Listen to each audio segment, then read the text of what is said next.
François, on peut démarrer.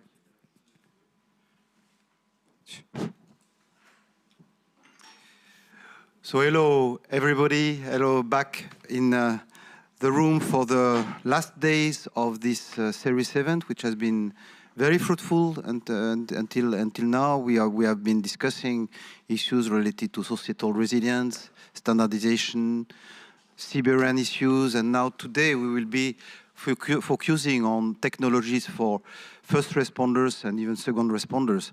And it's really our pleasure to welcome our Japanese partners and friends. Thank you very much for being online.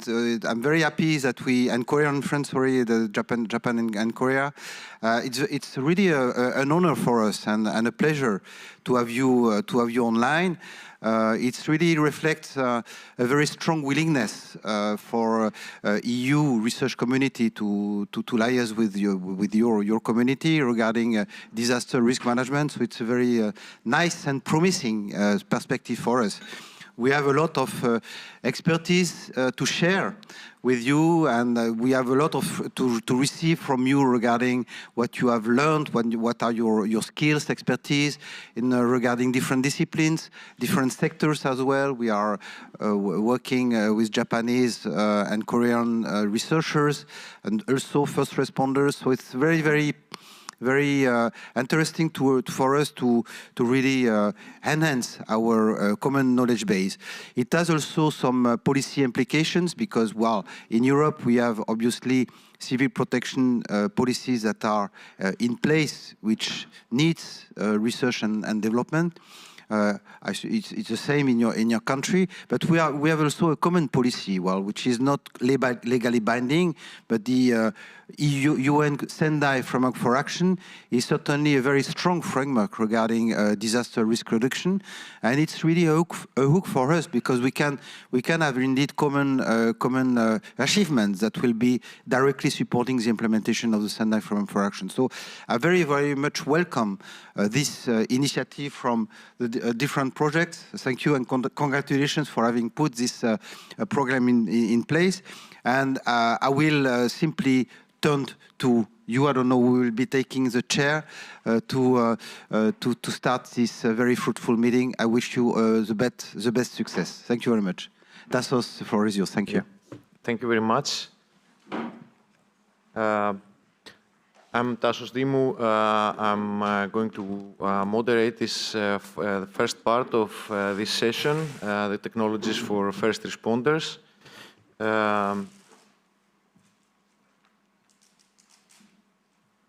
Okay, so this is a session that is co-chaired by 4 different projects, Ingenious, Kersor, Intrepid, and Faster, and I have here in the panel with me Evangelos Dongos and Tina Ristmaier from Kersor, and Eleftherios Zinoulou from Ingenious, and I hope that we also have online Rosen Marechal from CS Group. This session was designed to be a bit different from the classic presentations of the project. We wanted to give some more attention to the international cooperation aspect of the DRS2 projects. And for this reason, we are also involving our partners from Japan and Korea. So for Faster, it's the Intelligent Blockchain Innovation Research Center. For Ingenious, it's the Kiro Disaster Robotics Center, and for Kersor, it is the Tohoku University. So the idea for this session was to promote this international cooperation and to show everybody how this is working, all the community, but also to provide a background on the disaster types and the way that first responders are working both in EU and Japan. So we are also presenting the technology, the tools that came out of this collaboration, and in the discussion panel we will try to produce some lessons learned from this experience, to hopefully to discuss some validation testing and standardization issues, and also to seek ways to promote exploitation across the globe. So let's start a bit with the disaster types. So disasters in EU are mainly categorized in those three big groups. So hydrometeorological or weather-related ones, like storms, extreme temperature events, forest fires, droughts, and floods. Geophysical ones, like snow avalanches, landslides, earthquakes, volcanoes. And then technological, like oil spills, industrial accidents. It could be CBRN accidents, but also we can add here now also some health issues like the pandemic that we are currently seeking. So let's talk about also a bit about Japan. Here in Japan we have some more or less the same phenomena, but some of them are more vivid. So we have big earthquakes like the Great East Japan earthquake. We have tsunamis that are produced by those earthquakes. There are landslides, volcanoes. We have forest fires, but also we have, for example, the accident in Fukushima, and also again the pandemic. So let's go a bit to how the first responders are working in those two areas. And for this presentation, I would like to call Mr. Kenichi Tanaka, who is joining us online. And before we by the time that we connect with Mr. Tanaka, I would like to say that for this session, there is available an online interpretation service for the people that are connecting online. So you will find in the bottom of your screens a button that says interpretation, and then you can choose the language that you would like to have and to listen to, and you will be connected to that audio channel. I guess that for the audience here, we will be connected to the English one, hopefully.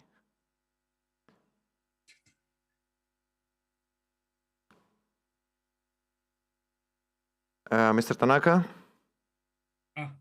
こんにちは。こんばんは。こんばんはなんだ。Good morning. You have the floor. おかしいな。英語にならない。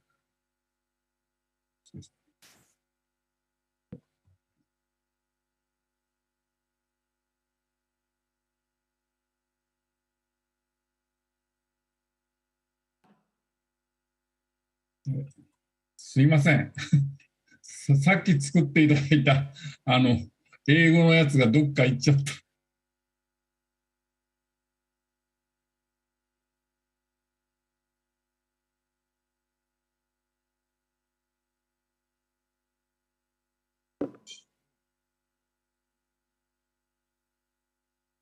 Just a moment.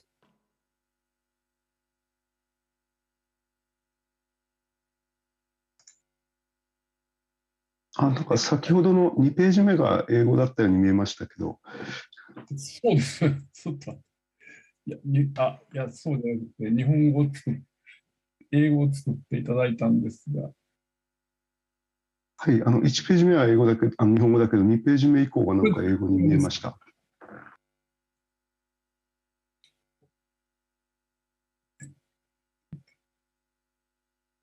あ、これですね。よろしいでしょうか。ご紹介いただきました、東京 Thank 大 you for 学 the introduction.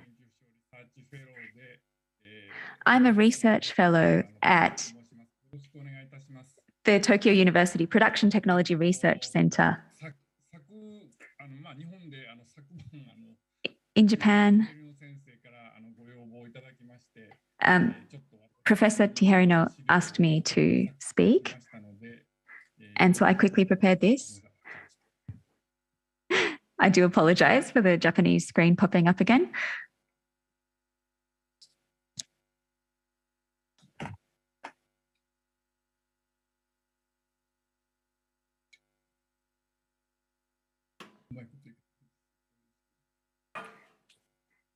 Sorry, please bear with me.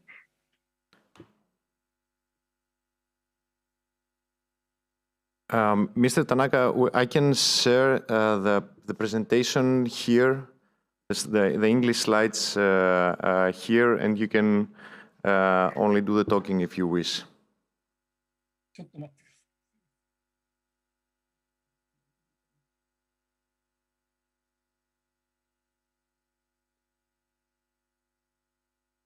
I'm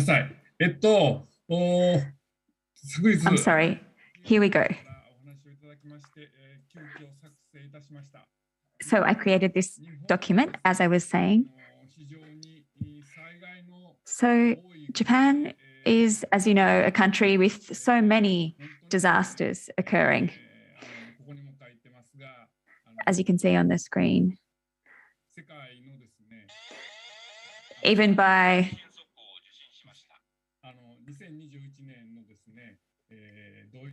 the 2021 Global Climate Risk Index from Germany states that Japan is the fourth most affected country in terms of climate change disasters and risks.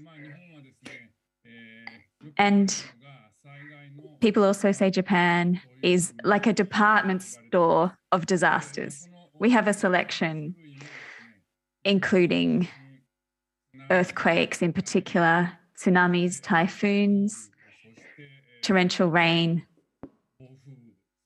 strong winds, volcanic eruptions, and more. A range of disasters hit us here. And of course, the seasons, we have 4 seasons. We have a rainy season, we have extreme weather regularly. As you can see on screen, so there are a range of disasters in Japan. So please bear that in mind. And we are also surrounded by ocean as an archipelago. About 73% of the land is mountainous.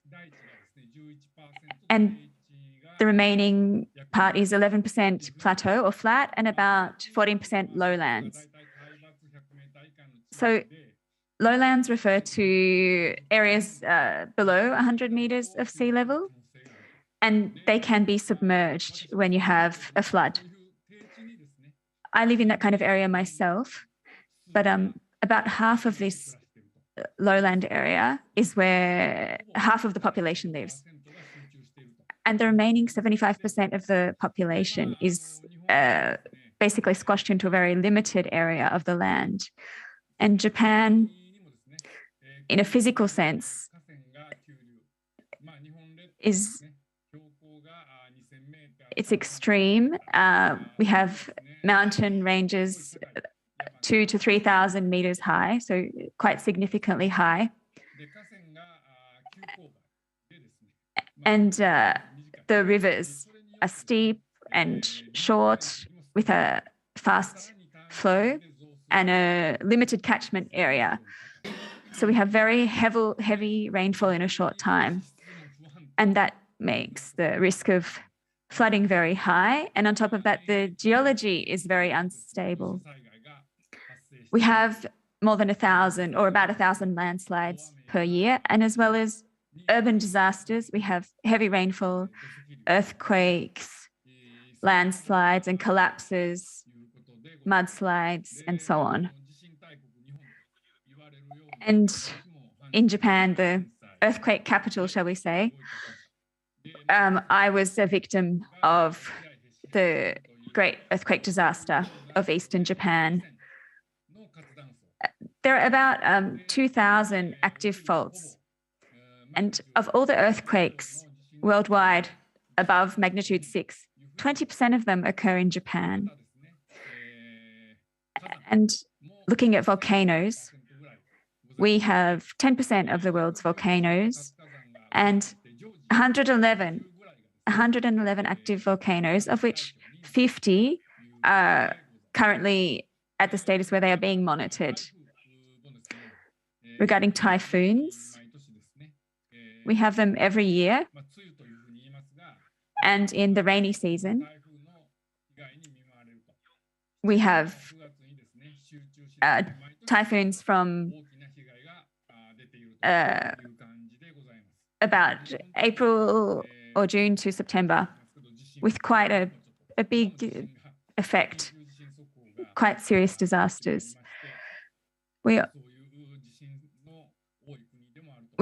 So basically, we are a country with a lot of earthquakes, among others. Regarding the 4 seasons and a very high precipitation per year. So if we compare, so we have about 1,700 millimeters in Japan, whereas worldwide about 800 millimeters is more standard. Torrential rains exceeding 100 millimeters, as well as snowfall, which is heavy on the Sea of Japan on the western side. So to summarize, Japan is extremely often and heavily hit by disasters. So I would be really happy if you can understand that as one takeaway. And one thing I would like to mention, our first responders in Japan are actually, so I experienced the Hanshin Awaji earthquake, the Kobe earthquake. In terms of pre-disaster and the people at the actual location, the first responders with serious injuries and accidents, and before an ambulance arrives, these people apply first aid. And these may be fire or police workers or from our self-defense services. However, recently, that is not sufficient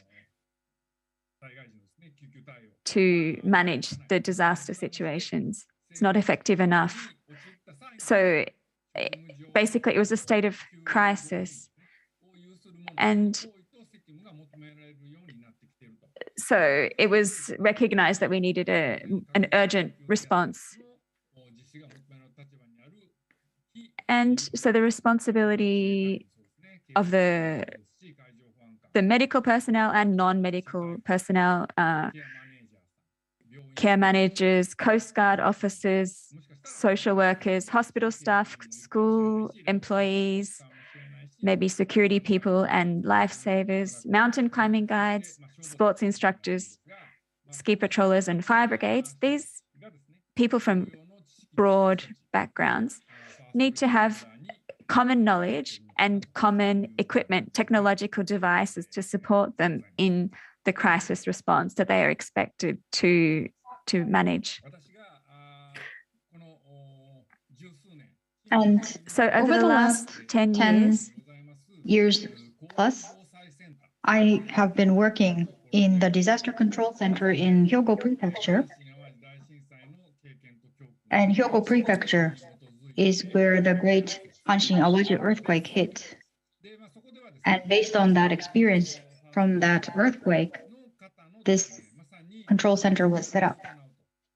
And this organization does the training for the first responders in this region. And we have actually done an experimental test here on this site. And it's a very large area, and we have this learning and training zone here. And firefighter school is at the core. And so basically it's a school for the firefighters. And then next to it, here, this is called the e-defense, which is a real scale model that can be destructed for these experimental purposes. And apart from that, this is the entire site. And here are the different functions that they have. They have a lot of baseball fields and stuff like that, athletic fields. So normally it would be used for recreational purposes. However, if there is any disaster, then the self-defense forces and other first responders will be creating bases here, and then they would go to the disaster hit areas for rescue. And this may be a little bit of a PR for Hyogo Prefecture, but Hyogo prefectures can be divided into different districts. And then in each of the districts, they have a disaster prevention center. And this Miki Disaster Prevention Park is one of the core facilities. And in other locations, there are some storage spaces to keep some foodstuffs in case of disasters. And then if there is any disaster, then they would form a network and jointly take part in relief operations. And this is what started after the Hanshin Awaji earthquake. And then there's a helipad here. And if there is any emergency situations overseas, then we would train some staff members so that they can participate in those relief activities overseas. And so there is this emergency fire response teams, etc. And this facility can train those people. And these are the firefighters. This is the photos from their practice sessions and drills. And this is JICA's disaster relief team. And they are training. And this is the DMAT, which is a medical care team in case of disasters. And here, there is the train. And so they can do a practice using the train if train is affected by the disasters. And this is the helping out human disaster hit residents or medical care. And this is the self-defense force. They are doing their drills here. And underneath, there's a maze-like place, and we could practice saving people from the maze underneath. And this is the police. The police can practice in this site similar way.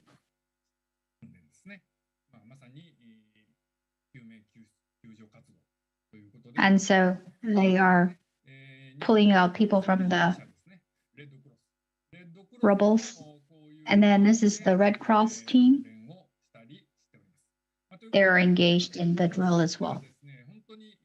And so in this site, throughout the year,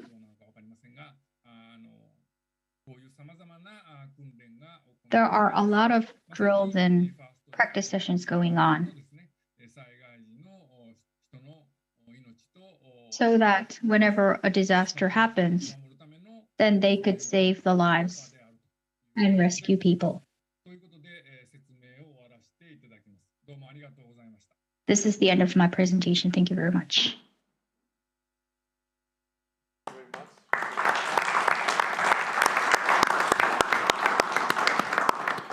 For giving us such a good overview of the situation in Japan, both the challenges that you are facing there, but also the organization and the training of the first responders.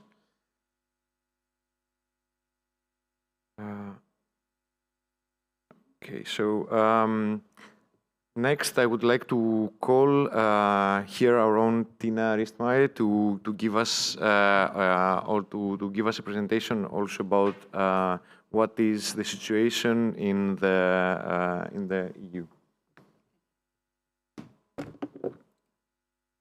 Thank you. Good morning, everybody. My name is Tina, and I'm the coordinator from CERIS project.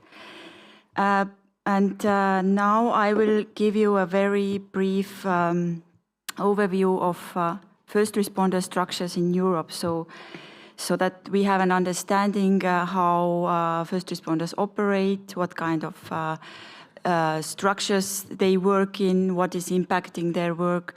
It's a very brief overview. It is, of course, a lot to talk about every aspect you can see in this slide. But I'm going to very briefly go through all the points here just to have to give you an impression about the background, because first responders, as we heard during these last 3 days, are a very crucial part of every research project or initiative. And I guess it's important to know that how we come or how we work daily. So. This is here, of course, not a complete overview. There are many differences, many variabilities, but I try to cluster the structures. So we have national government agencies like German Government Agency for Technical Relief, DHW, where I'm coming from. Then we have non-governmental agencies like we have here colleagues from HRTA, from Greece. And we have local agencies like Manchester Fire Station, also partner in several research projects. And obviously we have international organizations also contributing to civil protection in various ways. Of course, the structure of the organizations means that the legislation is different, the funding is different. The training is different, the equipment level is different, so it's impacting quite a lot the way of working. Also, what we can differentiate is that we have fully paid staff whose daily work is to rescue people. In their daily job is included training to getting ready for deployments. But we have also volunteers, so who are working daily in somewhere else, and in the spare time, they are saving lives. Of course, here we have to consider that everything what's done in fully paid staff during their daily job, they are doing during the spare time.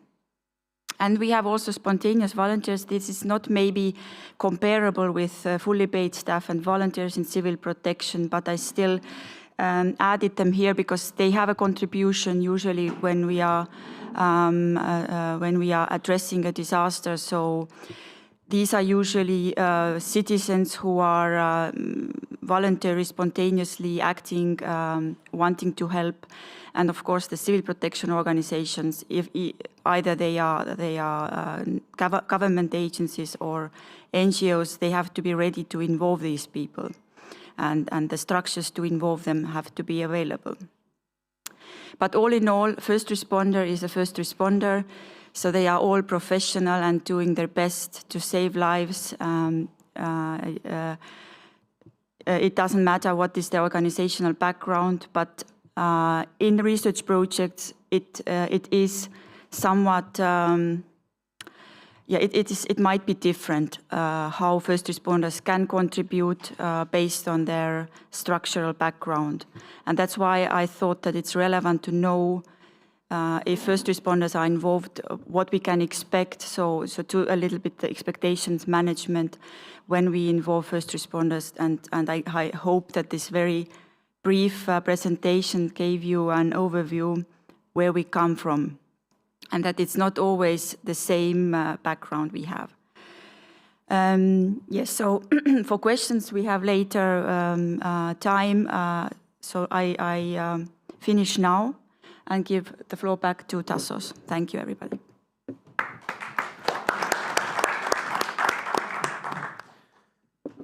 Thank you very much, Tina. Yeah, let's move to complete the presentations that we have for today, and then we can have questions and we can also discuss our experience. So we're moving to the technological outcome of this of the international cooperation between EU and Japan and Korea.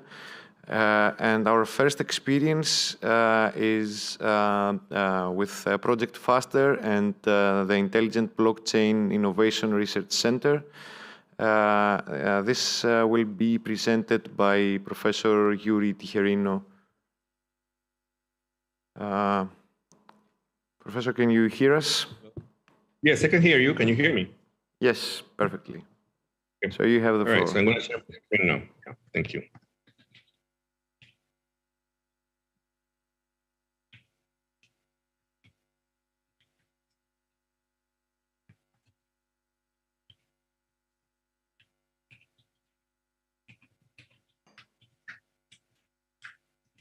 Can you see my screen? Yes. Okay, so I'm going to present you with Angel. It's spelled A-I-N-G-L-E. That's not a mistake, but it's pronounced Angel. And the name is very appropriate because it represents messengers. So Angel is about messaging. It's a distributed ledger technology that has semantics embedded into it, and is designed for the Internet of Things, specifically for the Internet of Things. So distributed ledger technologies, you can think of the blockchain. Most of you will have heard of Bitcoin and Ethereum. This goes much farther than that, as it also includes the ability to do messaging with intelligence. Okay? So here is a very brief description of why Angel exists and how different it is from the rest of the technologies. In the case of blockchain technologies, which are used for cryptocurrencies, very common for example, the Bitcoin or Ethereum, very popular cryptocurrencies, they have a major problem, which is that they're very slow. It takes about 15 to 30 minutes to do a transaction, and blocks are being constructed by third parties for the gain of money. It's very inefficient. It spends a lot of energy. It's said about 25% of the worldwide power consumption is for Bitcoin. It's not scalable, and it has a linear structure. We based our technology on a sister project, which is called IOTA. IOTA solved this problem partially by creating a network of messages. These are all messages as opposed to transactions. The messages are interlaced with a mathematical approach, graph theory, called directed acyclic graphs. They always go in one direction, and it's a lot more scalable than this one, and it's very efficient in terms of energy consumption. It's very low power. Our approach is very similar to that, but we went one step further, as our network is capable also to do real-time transactions. This one was created for the IoT, but it has a major defect, which is it requires fees. So it's always to do transactions, you have to pay a fee. In the case of Angel, we do not have any fees. And we went one step further, as we are able to support also streaming data, which is not able, it's the first of a kind technology with distributed ledger technologies that allows for this. So we focus on the Internet of Things, and we want to be able to use Angel not just for this project in FASTER, but also for many other projects. We have projects that are right now working with industry for autonomous driving vehicles on the road, for P2P communications via chat and via voice and video. So what kind of things do we do for faster? We can do, we have many different benefits, but mostly these are some of the benefits that we provide.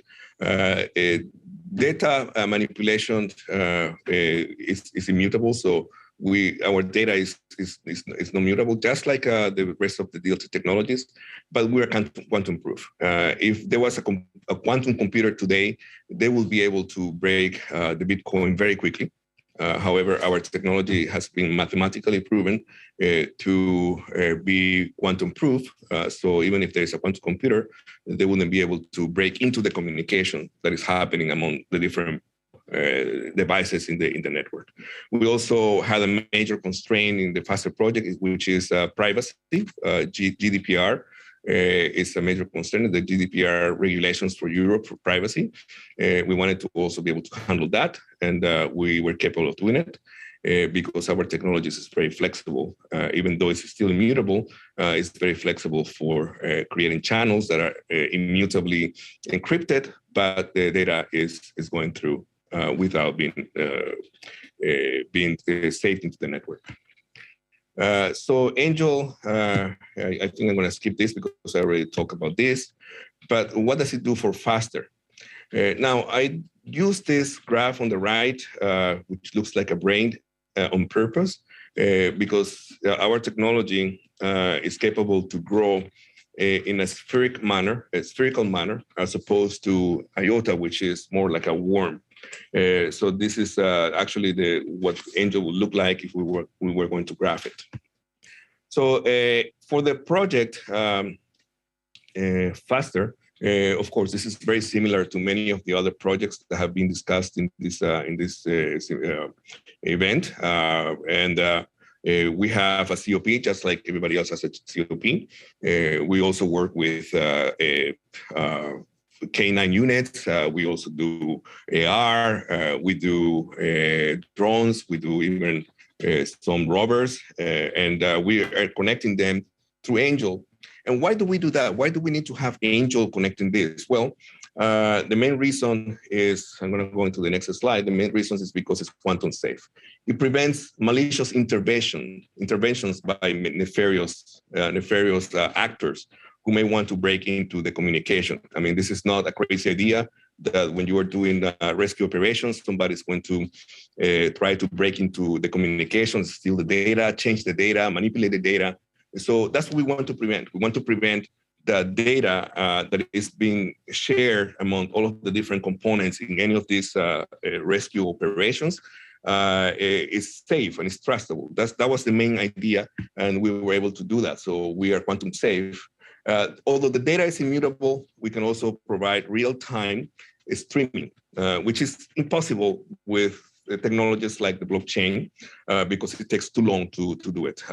With us, we did a very unique approach, which is we encrypted the channel, but we let the data flow freely in real time.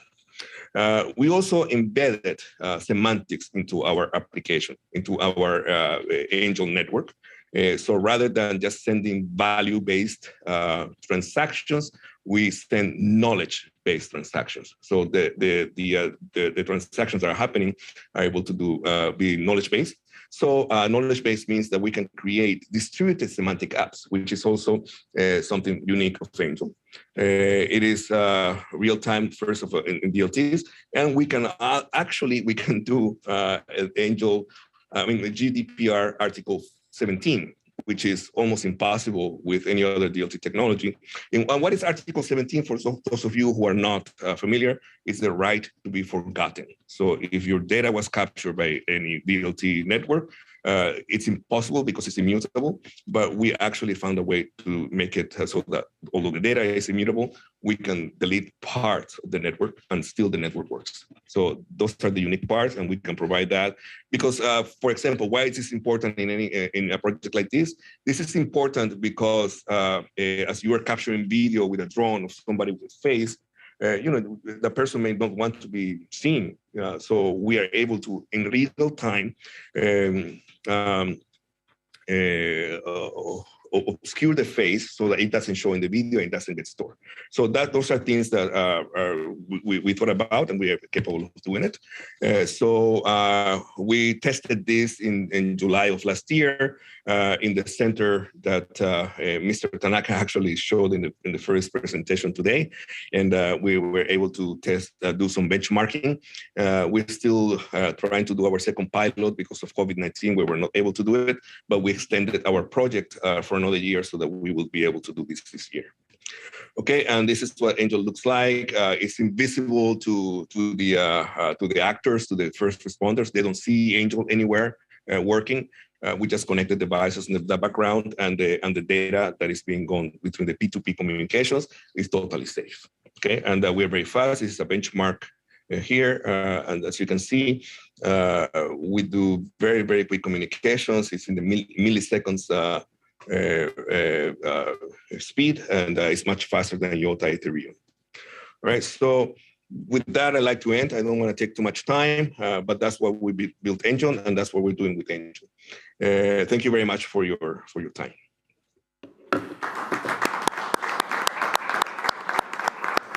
Thank you very much, Professor Tijerino.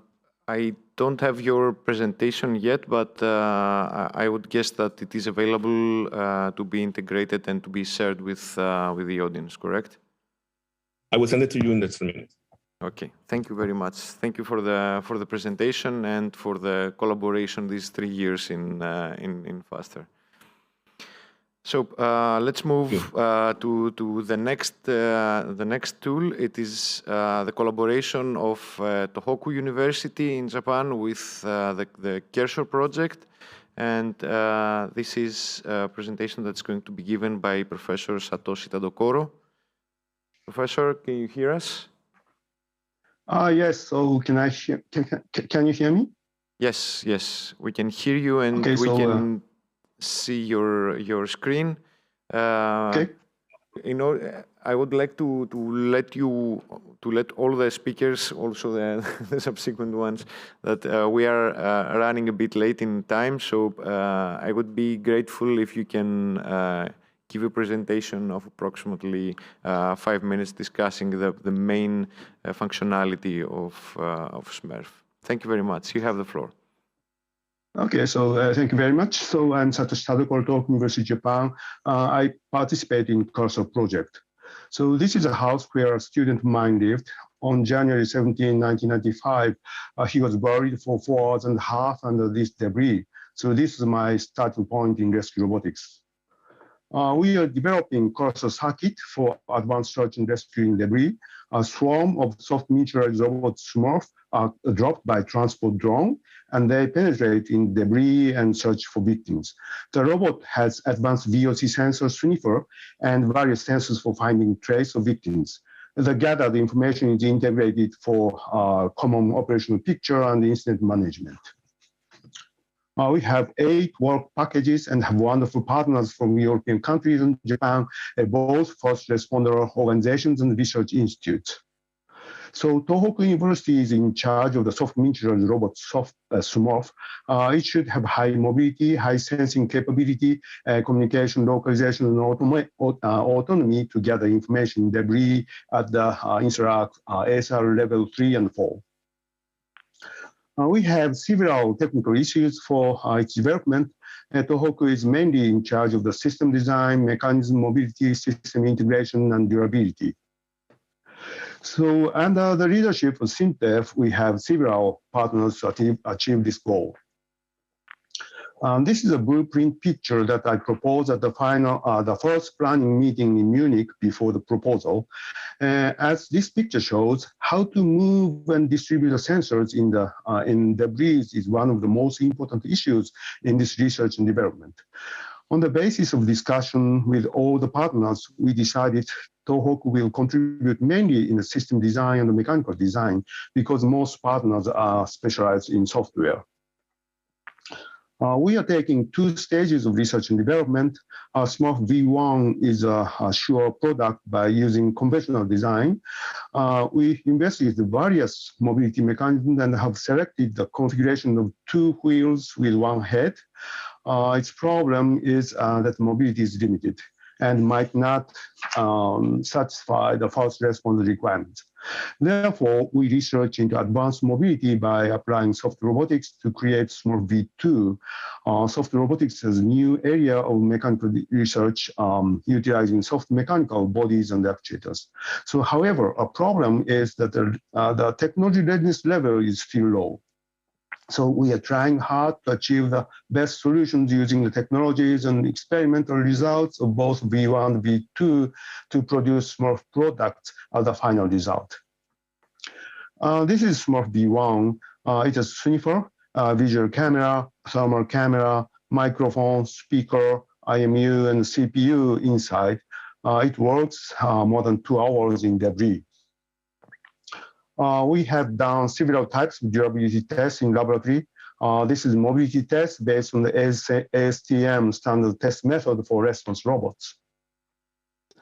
At the drop test, Smurf has to stop immediately within a short bouncing distance even on this inclined board. This is a test at the Hyogo Prefecture Emergency Management Training Center in Japan, where the JICA disaster relief team exercises. So as you see, the Smart V1 works in this the Prata situations. So it is not very satisfactory, but it's at an affordable level. This is a test in a training site in Brignoles, France. This shows Smart V1 has enough durability, but limited mobility. I expect soft robotics can solve the issue of mobility. This is a new mechanism, mono-wheel truck, which automatically adapts various shapes of debris. We repeated design, fabrication, test several times to improve the performance and to solve problems to achieve higher technology readiness level. And this is in the Brignoles again. As expected, it showed higher mobility, but still have several issues of durability and robustness. So we are happy that my student received an award for the invention of this new mechanism for the Robotics Society of Japan. So we are collaborating with the EU partners to develop a cursor circuit, particularly smart, a soft miniaturized robot. We are enjoying very much. I hope this international team can give a practical solution to the first responders in the world. Thank you for listening.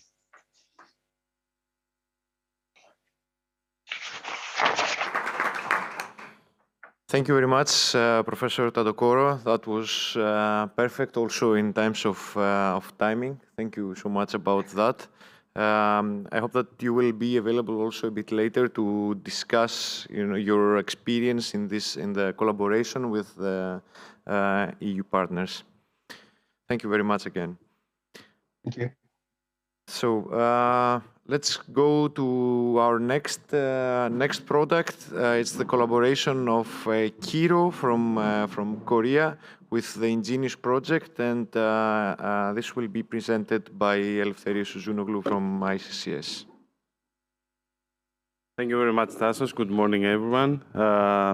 Obviously, I'm not from Korea. However, I'm representing the Coordinating Institute of Ingenious Project, that we do have the honor and the joy to collaborate with Kiro in the Ingenious project. A few words about Kiro, which is the first and only governmental institute for robotics research and development in Korea under the Korean Ministry of Trade, Industry and Energy.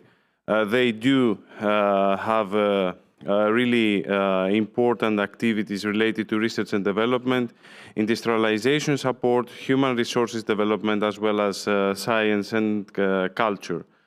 A really significant contribution even to the project itself, but definitely to the research that Kiro is providing to the research community and for the first responders as a result, is the Disaster Robotics Center, with several capabilities, including rough ground test zone, disaster environment test zone, and obstacle test zone. For the developments in the context of the Ingenious project, definitely this has been a big plus in order for the actual device that is being developed by Kiro to be tested. This is related to a smart helmet that is developed. This includes several sensors, IMU sensor-based localization, multi-party voice communication, remote monitoring system, and definitely procedures related to test and validation. The helmet is being developed by dividing it into video module, audio module, as well as processing modules, and we are trying to provide a brief description for each of them in this slide. The video module is responsible for acquiring video information that the first responders are watching.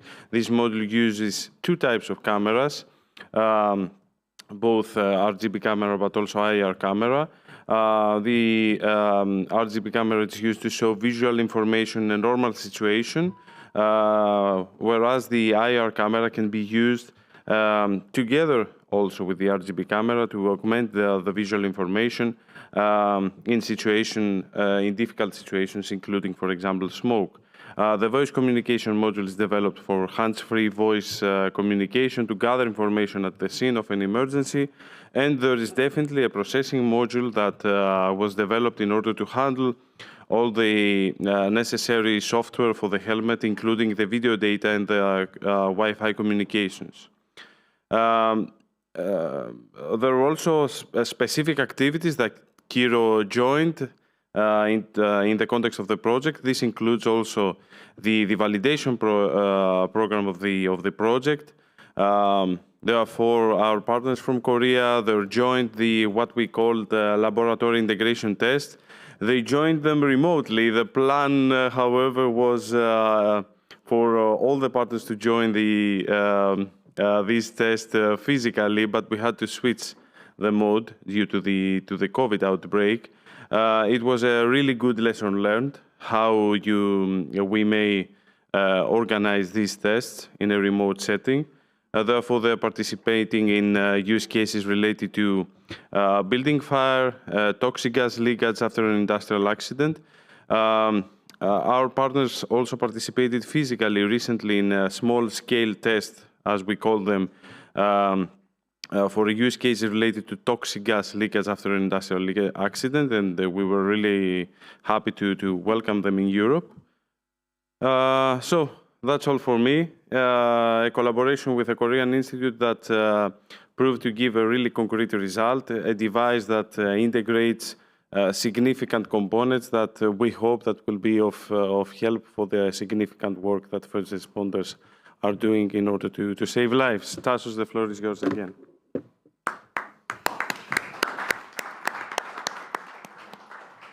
Thank you very much, Lefteri, for the presentation. So let's open the floor for some questions you may have, and then we can go on with the rest of the presentation. Yes, please. Can you?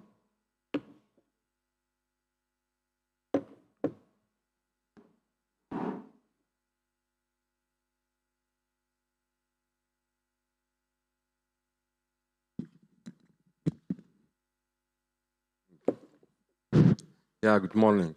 My name is Sufyan Al-Sus. I just have one question for you about the helmet. Is it including smartwatch also or not for communications? Includes communications, Wi-Fi communications mainly, integrated with the whole communication system of the project. There are wearable solutions developed in the context of the project, but integrated in the whole toolkit that the project is developing. So the answer is both yes and no. The helmet itself doesn't include any wearable, but the toolkit that the project develops definitely also includes wearable devices. Because I know a smart helmet also including a watch, a smartwatch, and because of the communication, especially in the hazards area. Maybe there's no electricity, no communications, something like that. So you need to have some type of security, let's say, communications. Yeah, the project develops solutions for field communications, for deploying different types of communications in the field in order to facilitate the communication from different components to central points of the architecture of the project. So definitely this is also covered, and we'll be happy to share with you information about that. Okay, thank you very much. Thank you. Yes, please, in the back.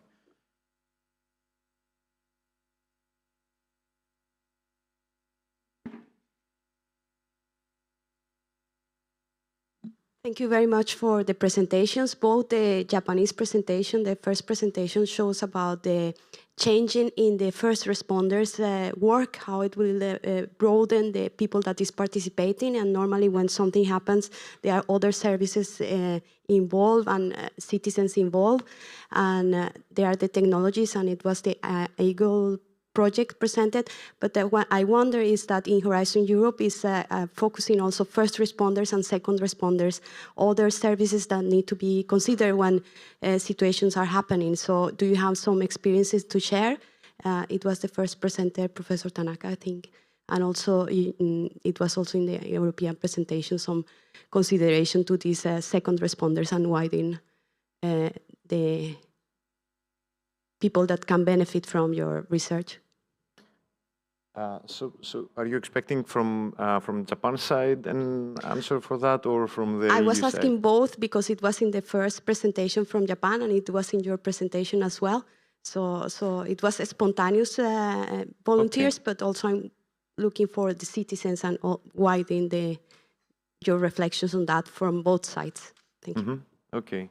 So I don't know if Tanaka-san is listening to us and if he can connect to provide an answer on that.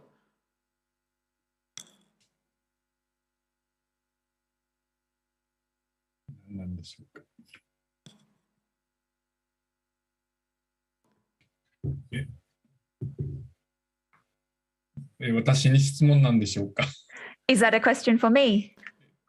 Yeah. 訳していただけると助かります。 Please interpret for me then. Okay, so in Europe there is a discussion now about first and second responders, and we would like to know how if there is a similar concept in Japan and how you are handling this.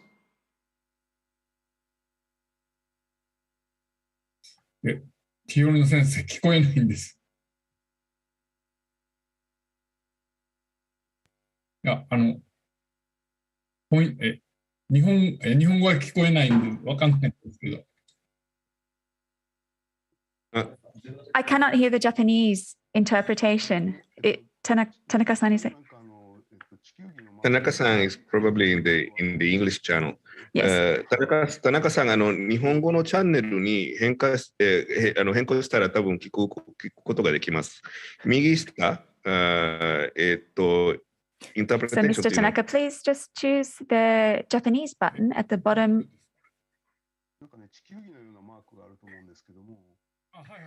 There's a mark like a world at the bottom of the screen. If you click that, you can choose Japanese.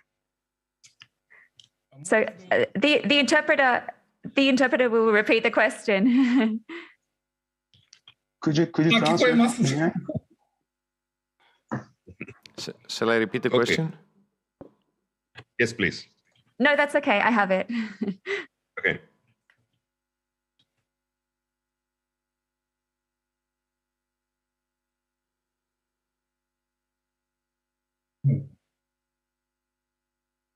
Hi.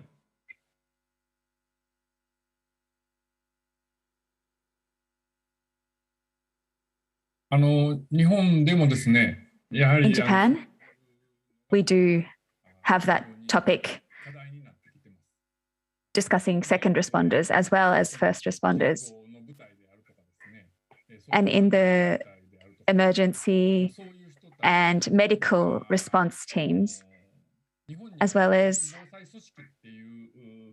we have a disaster prevention system, organization made by the general public. And this type of organization has a focus on the type of skills that first responders need, and they're training in those skills that are necessary for response. Yes. Okay. Thank you very much, Tanaka-san. Yeah, please. ありがとうございました。すいません。ズーム不慣れでごめんなさい。I'm sorry, I'm not an expert in Zoom. No problem, no problem.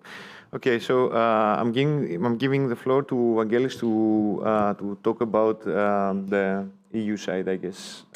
Yeah, I think it is the case in many European projects that are working with technologies for first responders to support basically this concept of first responders and second responders. I mean, the majority of the project is discussing about multi-agency collaboration, about tools that can assist in the supportive roles of the second responders. There are many cases where volunteers or citizens or bystanders are discussed or are considered to be included in response activities. It is not always easy, though, to implement in operational practices, as it requires extensive training, as it requires extensive deployment experience in order for the second responders to be able to effectively support the first responders in specific cases in response. Okay, thank you. Thank you again. Am I heard? So, thank you, Vangelis, for this intervention. I don't know if the question has been answered adequately. Okay, so thank you very much. I think that we have one pending question. Horst Kremers, Berlin, Germany.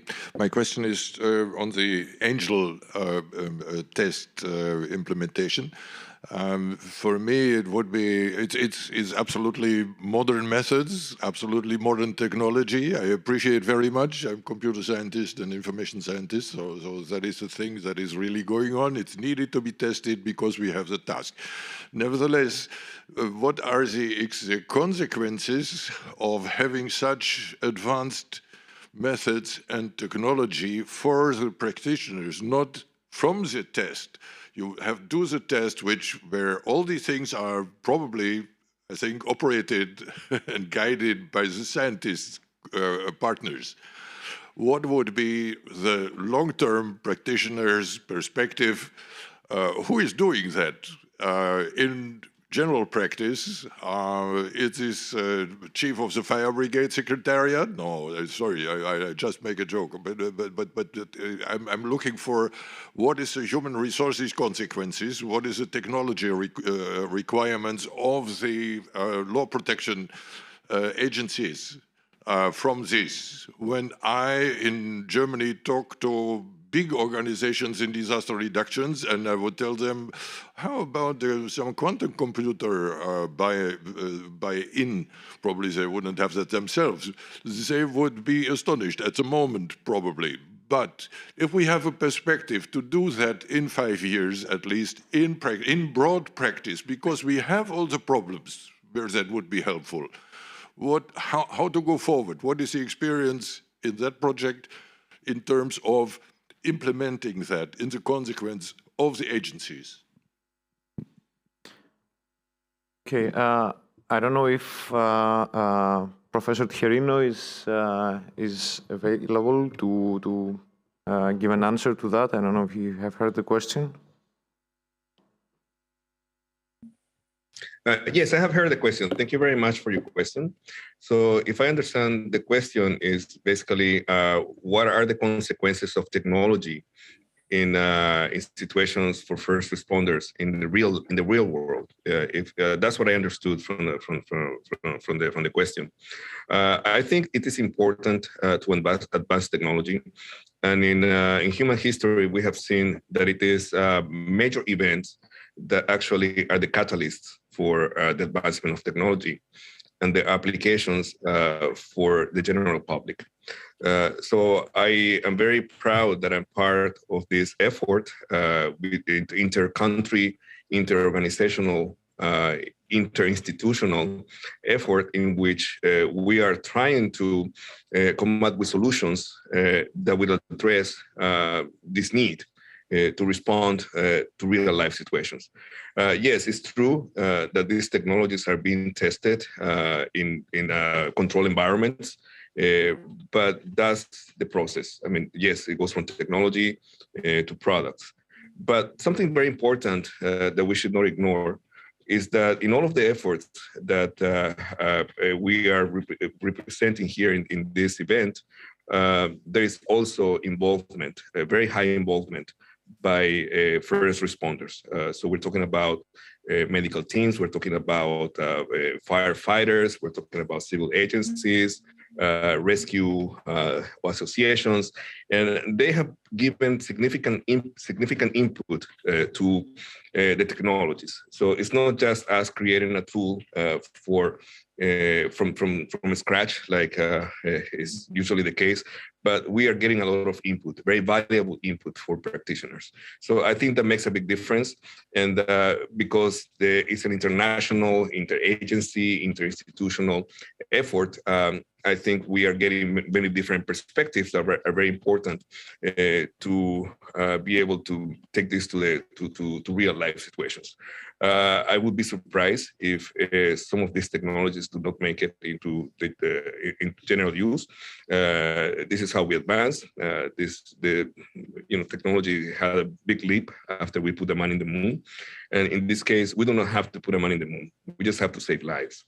And any life is very important. So I don't know if that answered your question, but that's my take. Thank you very much. Thank you, Professor Tijerino. I understand that you are requesting more like what is the technical infrastructure that is needed for all that, and who is going to be the authority coordinating this? Yeah, that would be probably most useful in the situation room. Use the result of the whole thing. Who is operating and what as a national organization? Who is doing that? Certainly not that buy-in, that practical realization probably is not with a single fire brigade. You see the technology and overhead and that knowledge necessary to do that. Even if you don't want to be specialist in quantum computer, nevertheless, you have to have a level of management to implement this, to make that available, to make these systems run for the result of the situation room. And that is exactly the thing that was mentioned, very, very, very good. We want to save lives. If it's life-saving, then we should not do it in 10 years, but we should do it in 4 or 5 years. So that is why that is pressing, because now there are the budgets. These budgets, as a practitioner, as a reality, as a budgets of investment and human forces is discussed now for a perspective of 3 to 4, 5 years. That is a pressing idea behind it. Okay, so well, first of all, this tool is not something that it's for control operations, for controlling the operations. It's connecting actually every device on the field. So it's a communication means where you are securing the communication between all the devices, and you are registering everything so that there is trusted information between multiple parties. So this information then is taken by the operations room, and it is used in this way. So whether this will be operated, at which level it can be operated even locally in a team that is operating, and then they know that they have a secure operation, but it can be escalated, and it can be also in a larger level. I hope I answered your question a bit more. We are not expecting that we turn that on and off like a radio switch on and off or something. There must be, I'm talking about management. Everyone noticed here in the room, since 3 days, my questions are going in direction of what is the management consequences for practitioners and the technology implications of management. So if I need this service, should I have a company doing that service for me?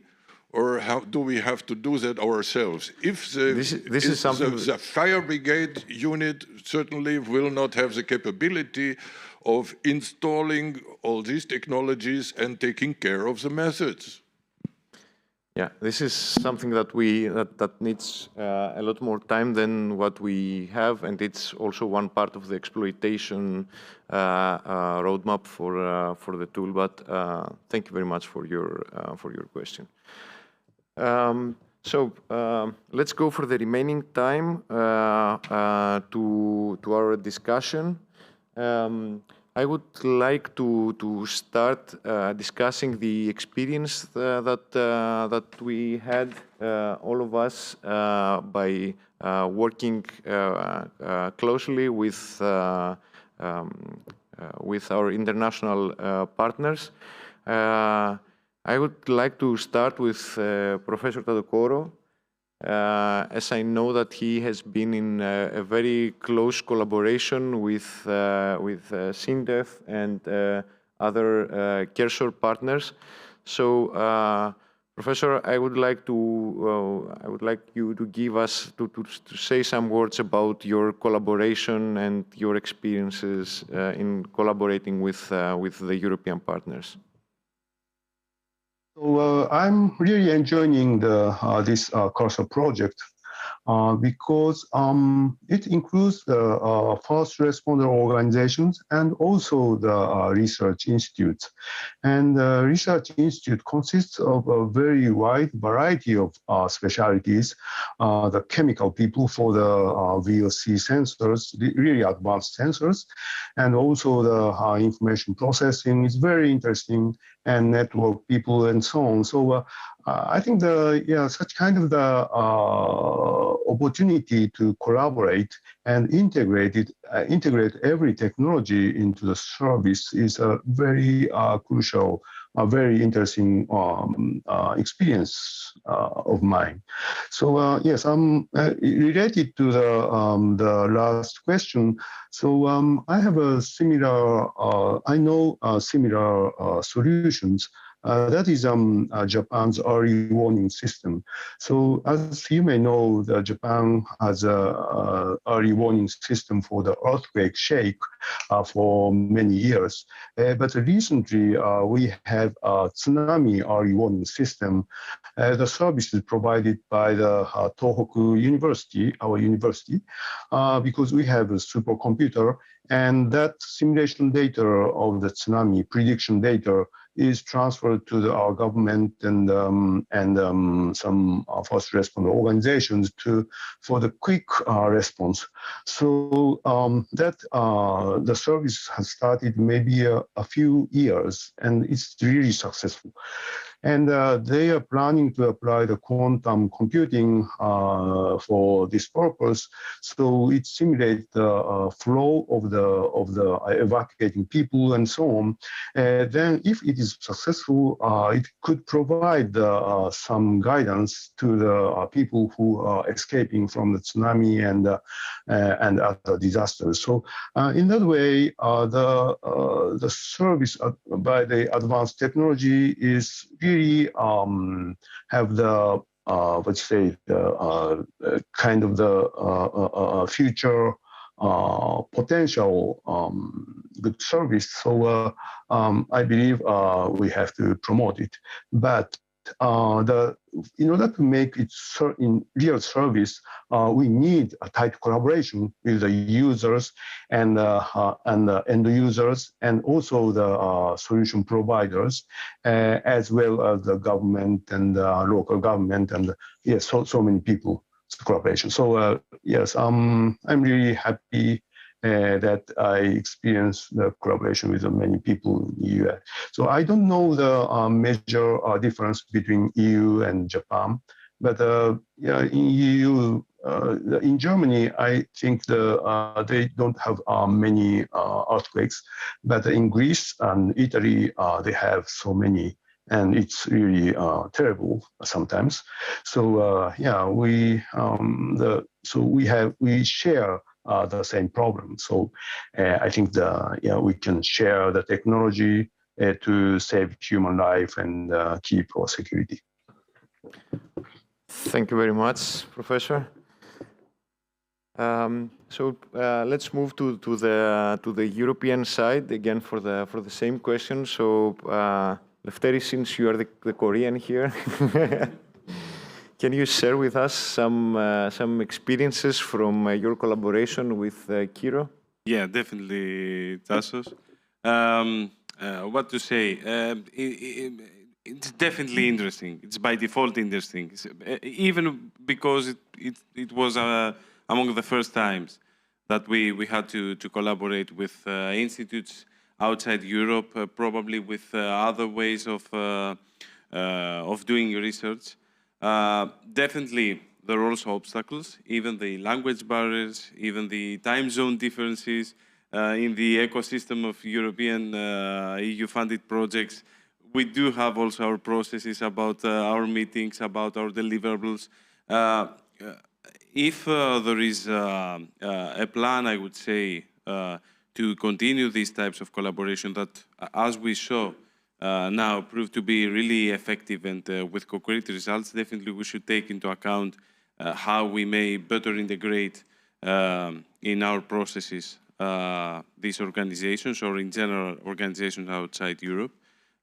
What I would like to mention is that for the Ingenious Consortium, it was really evident and clear that it's a really big advantage for a research institute to have this type of facility, as I showed before. And it was proved during the development of the solution how fast they were able to do tests to validate the solutions. I would say, contrarily to the case of research institutes in Europe, that usually they don't have direct access. They do have to take advantage of collaborations in the context of EU-funded projects, but this is not always directly feasible. So this is what I would like to mention. It was a great experience for us to collaborate with our Korean partners, not only due to the results that we had in the development of the solution, yet to be further validated in the pilots, but also in order to see the benefits of having access to these types of facilities, and to consider or to propose from our side the necessity for developing, for example, centers of excellence that research institutes may have access to equipment and facilities in order to test the developed solutions. Okay, thank you very much. I agree with you that indeed it's a very nice, a very good experience. You get access to a different mindset and to different facilities. Also, our Japanese partner, they had access to this training center that, and we did some initial testings also there for faster. Yeah, it is important to I think to continue this collaboration because we are gaining experience with that.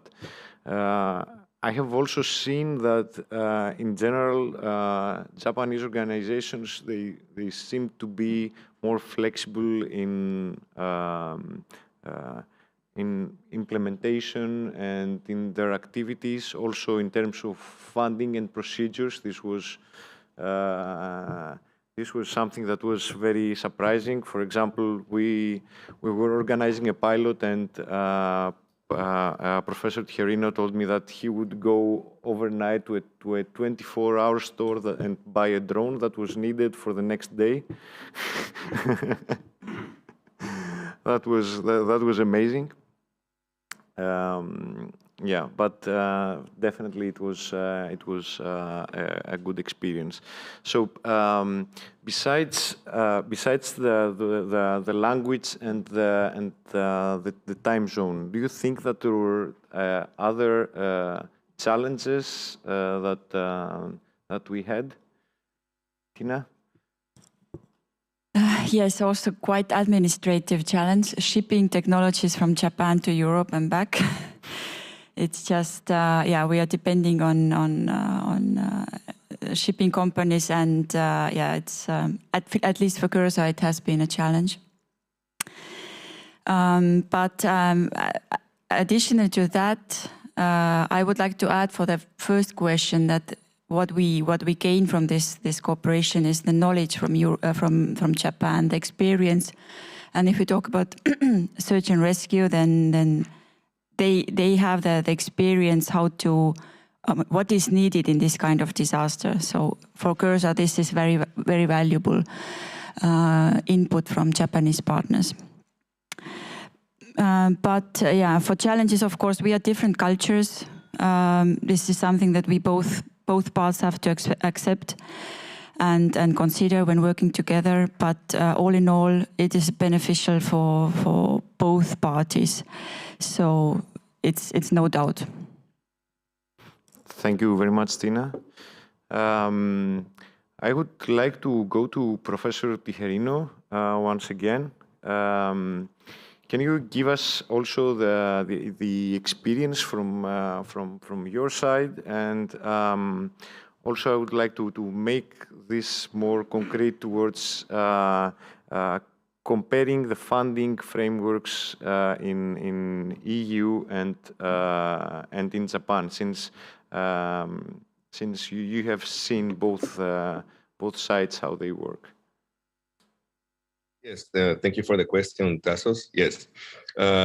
Well, one fortunate thing about this project is that it has really opened many different perspectives as to funding.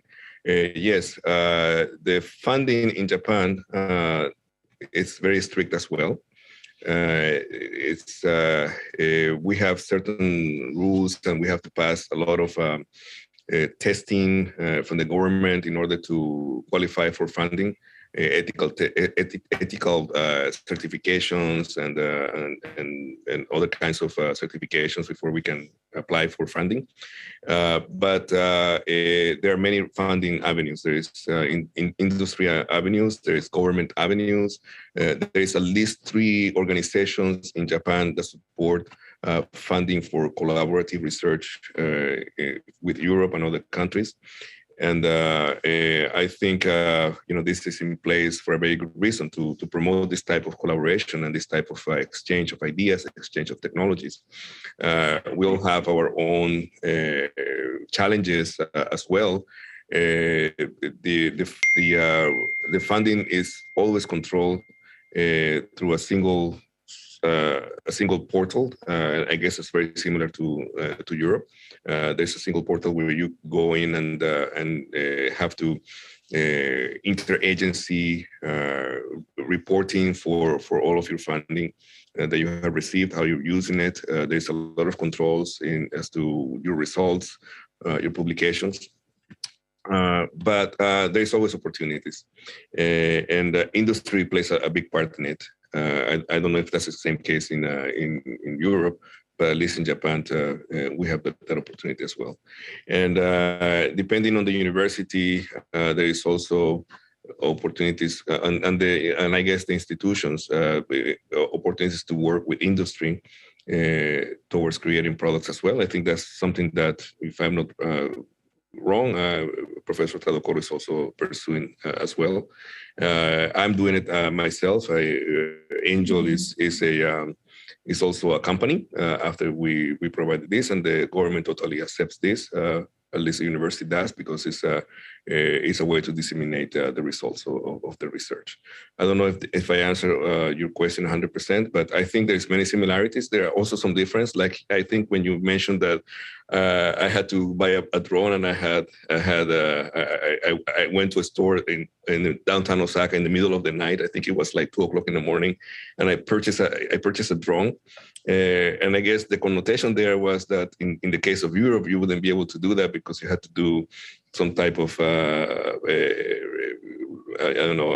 put it public, make it public so that people could make bids.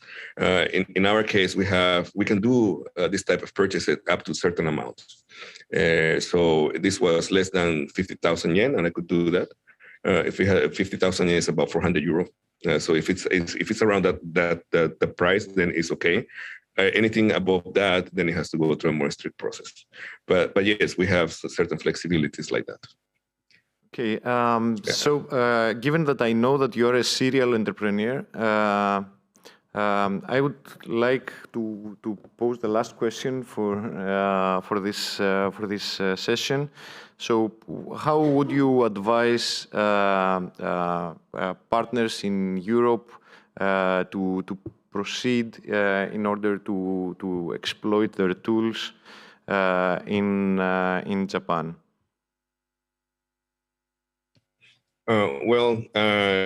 In Japan, you have to have a partner, and this type of collaborations actually do help. It's very difficult to come to Japan to promote a technology or a product unless you have a partner. That has been my experience in the 40 plus years that I have been related to Japan.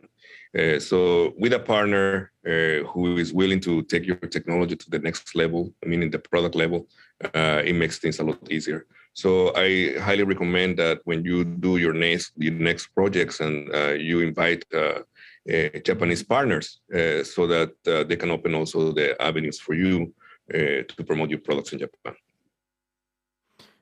Okay. Thank you very much. Thank you all for participating in the discussion. I hope that this was interesting also for the audience. All this information on international cooperation and how things are working in Europe and Japan. Special thanks to all the partners from Japan that participated in the session. I would like to steal one minute to say that FASTER has been organizing this whole week a symposium where different actors from EU and Japan have participated, and this is all information that will be also made available through YouTube publicly, both in English and in Japanese. Also, it's an effort to promote our projects and all the cluster projects to Japan, offering publicly also a Japanese version of those videos. So as soon as we have wrapped up everything and we have organized it as a project, we will, and through the cluster, we will try to share as widely as possible those videos. And Felipe, if you can also participate in this dissemination, that would be absolutely great. So thank you all for participating. Let's go for our coffee. Huge thanks to our amazing panel. And well, let's go to the next session. We go to the next session, which will show an inventory of tools that have been created by this cluster, not only by the projects that are chairing this session, but all the cluster projects. Thanks a lot.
Yes, I just have a short announcement regarding the agenda for this afternoon. Since, well, the days are a little bit long, we will be having the Pandem 2, you know, on pandemics presentation at 1:45. So we will start 15 minutes earlier than foreseen. At 1:45, we will continue with the fire-in as scheduled, but then we will finish at 3:45. So we will not have break, and I think that everybody will be happy because it's quite long days. Okay, so please be back at lunch at 1:45 to ensure that we are running the end of the meeting smoothly. Thank you very much. Thank you very much, Philippe, for this announcement and for handling this meeting in this excellent way. Now, in the technology of first responder sessions, we are going to proceed to its second part, which, according to the agenda, is related to inventorying technologies of first responders and discussing on their added value and operational challenges.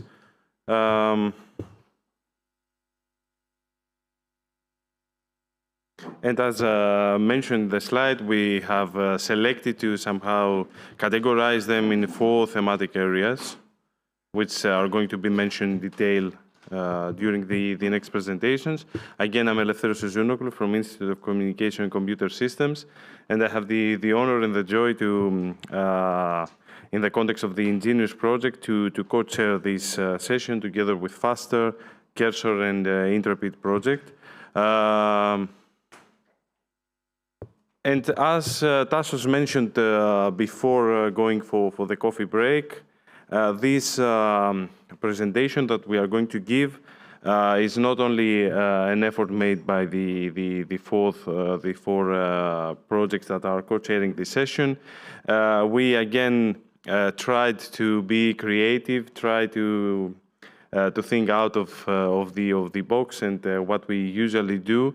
Instead of presenting just our projects, to try to take advantage of strong collaboration that we do have in the context of the DRS02 cluster with other related projects, and let's say take a first step in order to somehow collect important information that would believe that it would be really helpful either for research institutes, SMEs, but also users involved or interesting to be involved, and other stakeholders to be involved in the EU-funded research, to have a really good picture about what is being developed, how it responds to the needs of first responders, and how it could make the next steps also in the Horizon Europe framework. The projects, let me go back just to mention also the additional projects are the Sensor Rescue, Responde, the Nightingale project, TeamAware, and MedFirst MR. And we are looking forward definitely also to the contributions coming from other projects participating in the cluster.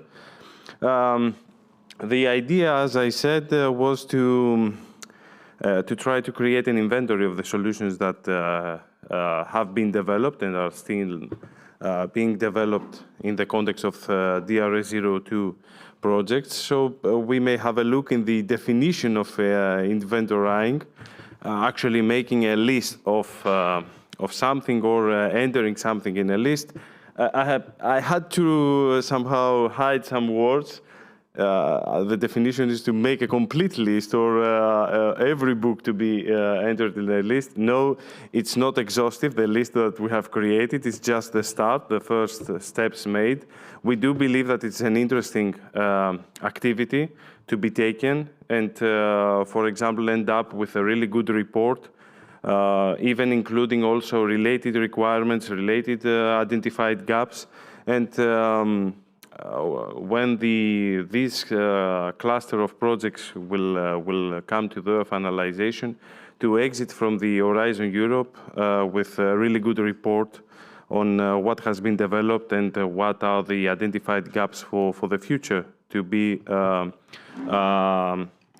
covered. So The idea is to collect and consolidate information about the solutions developed in H2020 DRS02 projects in different thematic areas. We try to establish some categories regarding the thematic area, but also the IFAFRI gaps covered, also the INSARAG ASR levels, but we are really open and we would be really, really grateful for suggestions from all the sides about what would be the different categorizations that we may follow in order to somehow be able also in the semantic level to better organize these solutions. We try to do so, but we plan definitely to identify similarities, differences, or complementarities between the different solutions, and this could lead definitely to potential synergies. As I said, it's an ongoing process. First results to be presented today, but we are really, really positive, and we are definitely looking forward to continuing this effort in the context of CERIS, definitely.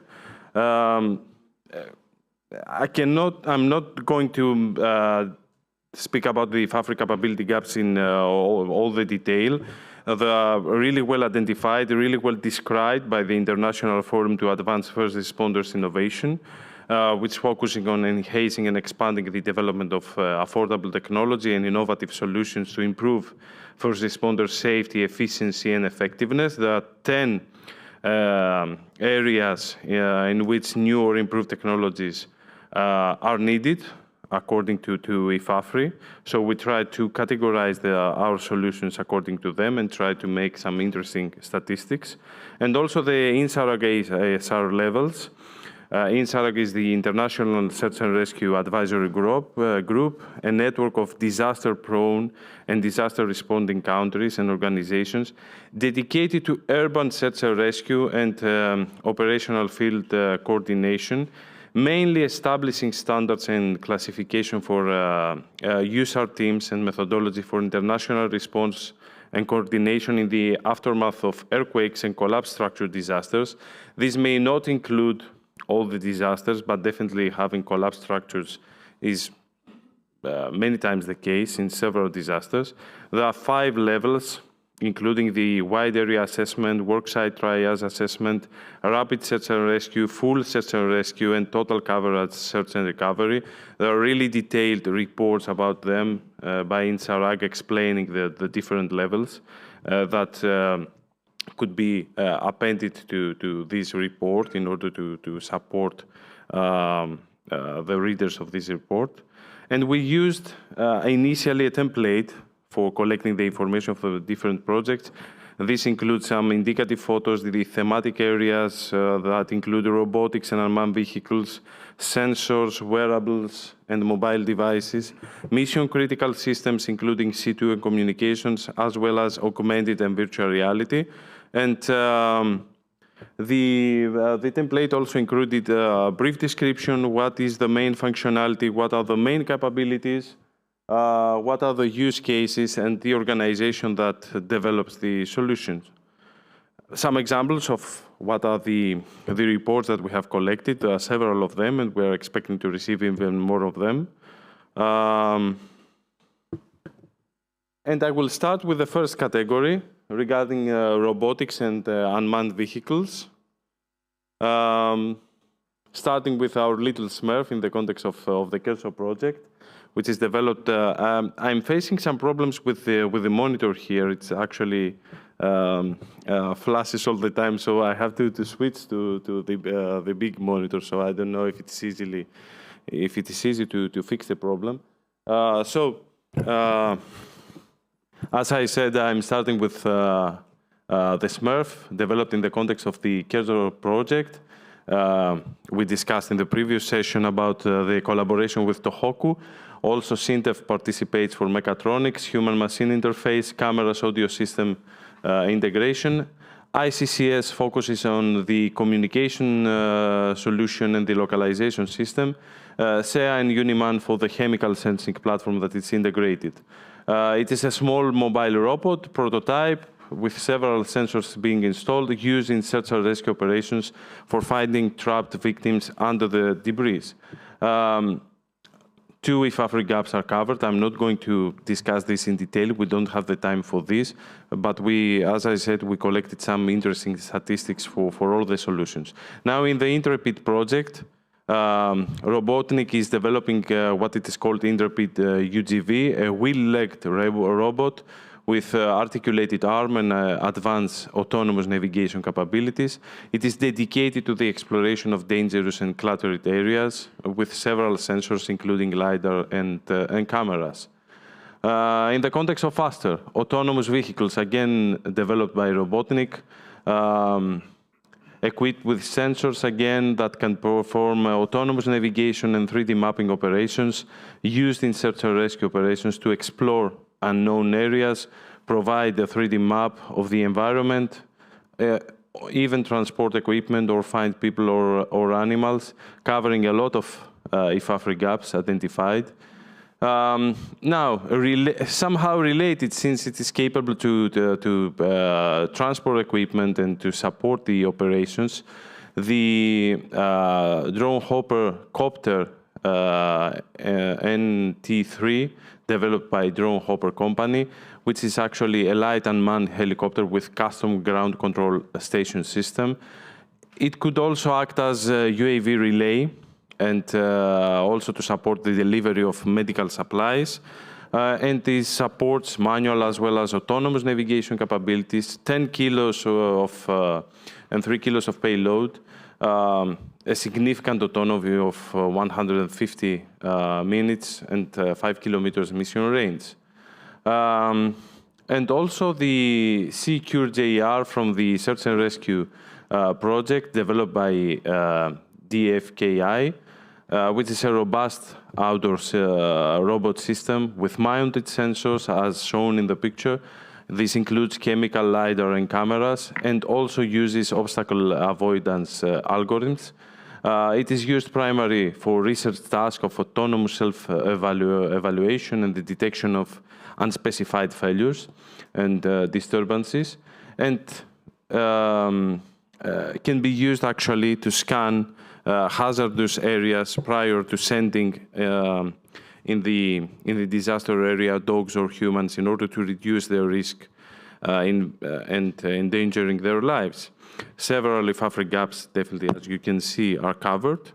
A comment from my side that many of the technologies developed in the DRS-02 context are related to the risk management phase of response, but several also included, you can see in the slides, that are related also to preparedness, but definitely the main focus is to the response phase. Now, in the context of the Ingenious project, the MAX drone developed by DLR, a modular aerial camera system for search and rescue, consisting of VTOL drone and a special camera system that generates and provides a map of a region of interest and its surrounding in order in order to have a fast disaster assessment, and provides also large-scale situational picture for fast disaster assessment at large scale. From Faster project, again, the Drone Hopper Company provides actually a complete system, hardware but also software, in order to control a large UAV swarm missions. The user is able to specify 2D and 3D maps with automatic route tracing and mission assignment for each drone. Also, video streaming is supported for search and rescue operations, including real-time RGB and thermal camera, but also aerial sensing.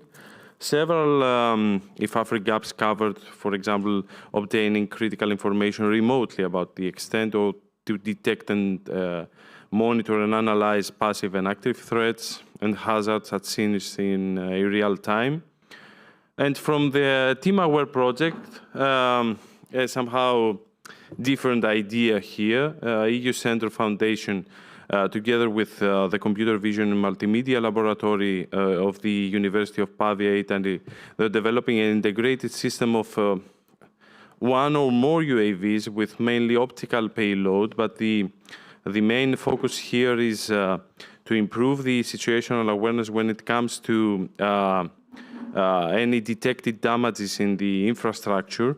So there is visual detection of damages on structures within the critical event area, provide information to the first responders regarding damages to structures and infrastructure based on AI analysis to ensure the safety of the area in order for them to respond to the event. Now, in the context of Intrepid, an indoor UAV developed by ALX, which is a small and robust drone dedicated to explore in an autonomous way complex or cluttered environments, alone or with other UAVs. It could be actually also an actuator for environment manipulation, for example, operating switches or buttons. It could provide also 3D mapping in order to support its autonomous navigation.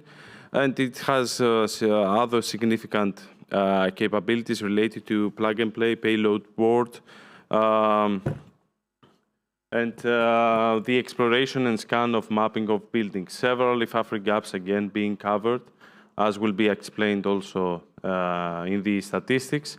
Now, in the context of the Ingenious project, our partner, FOI from Sweden, developing what it is called the MAX drone, a multi-purpose autonomous exploring drone that explores and maps dangerous and complex indoor environments.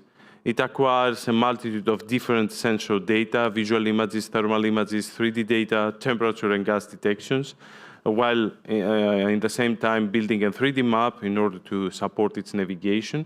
Could be applied in search and rescue damage blocked of buildings after a disaster that affected critical infrastructure, or even an attack in public space with damaged buildings and trapped victims. Two additional contributions, somehow again out of the let's say main context that has been discussed before. The Ingenious Means drones developed by Sintef is a micro indoor drone that supports the localization of first responders in semi-collapsed and dangerous buildings. The way that this is done is by creating a self-deployed mesh network of drones in order to track the movement of first responders while operating indoor in indoor environments, and definitely this would lead to safer rescue operations and provide solutions to the indoor localization, especially in GNSS denied environments. And also in the context of the Nightingale project, what it is called the UAV for Triage, again developed by FOI, that it is designed in order to autonomously explore a mass casualty incident area and based on AI technologies to detect injured persons based on their body position, movement, sound data, temperature, but also based on images extracted by features extracted by images in order to identify blood or fractures in bones. And here are the statistics, at least for the first category. As you can see, three main gaps are covered, and when it comes to ASR levels, mainly the two first or the three first levels when it comes to the stages of responding to an event are covered by robotics and unmanned vehicles. I would like now to give the floor to Tassos Dimou to continue with sensor, wearables, and mobile devices.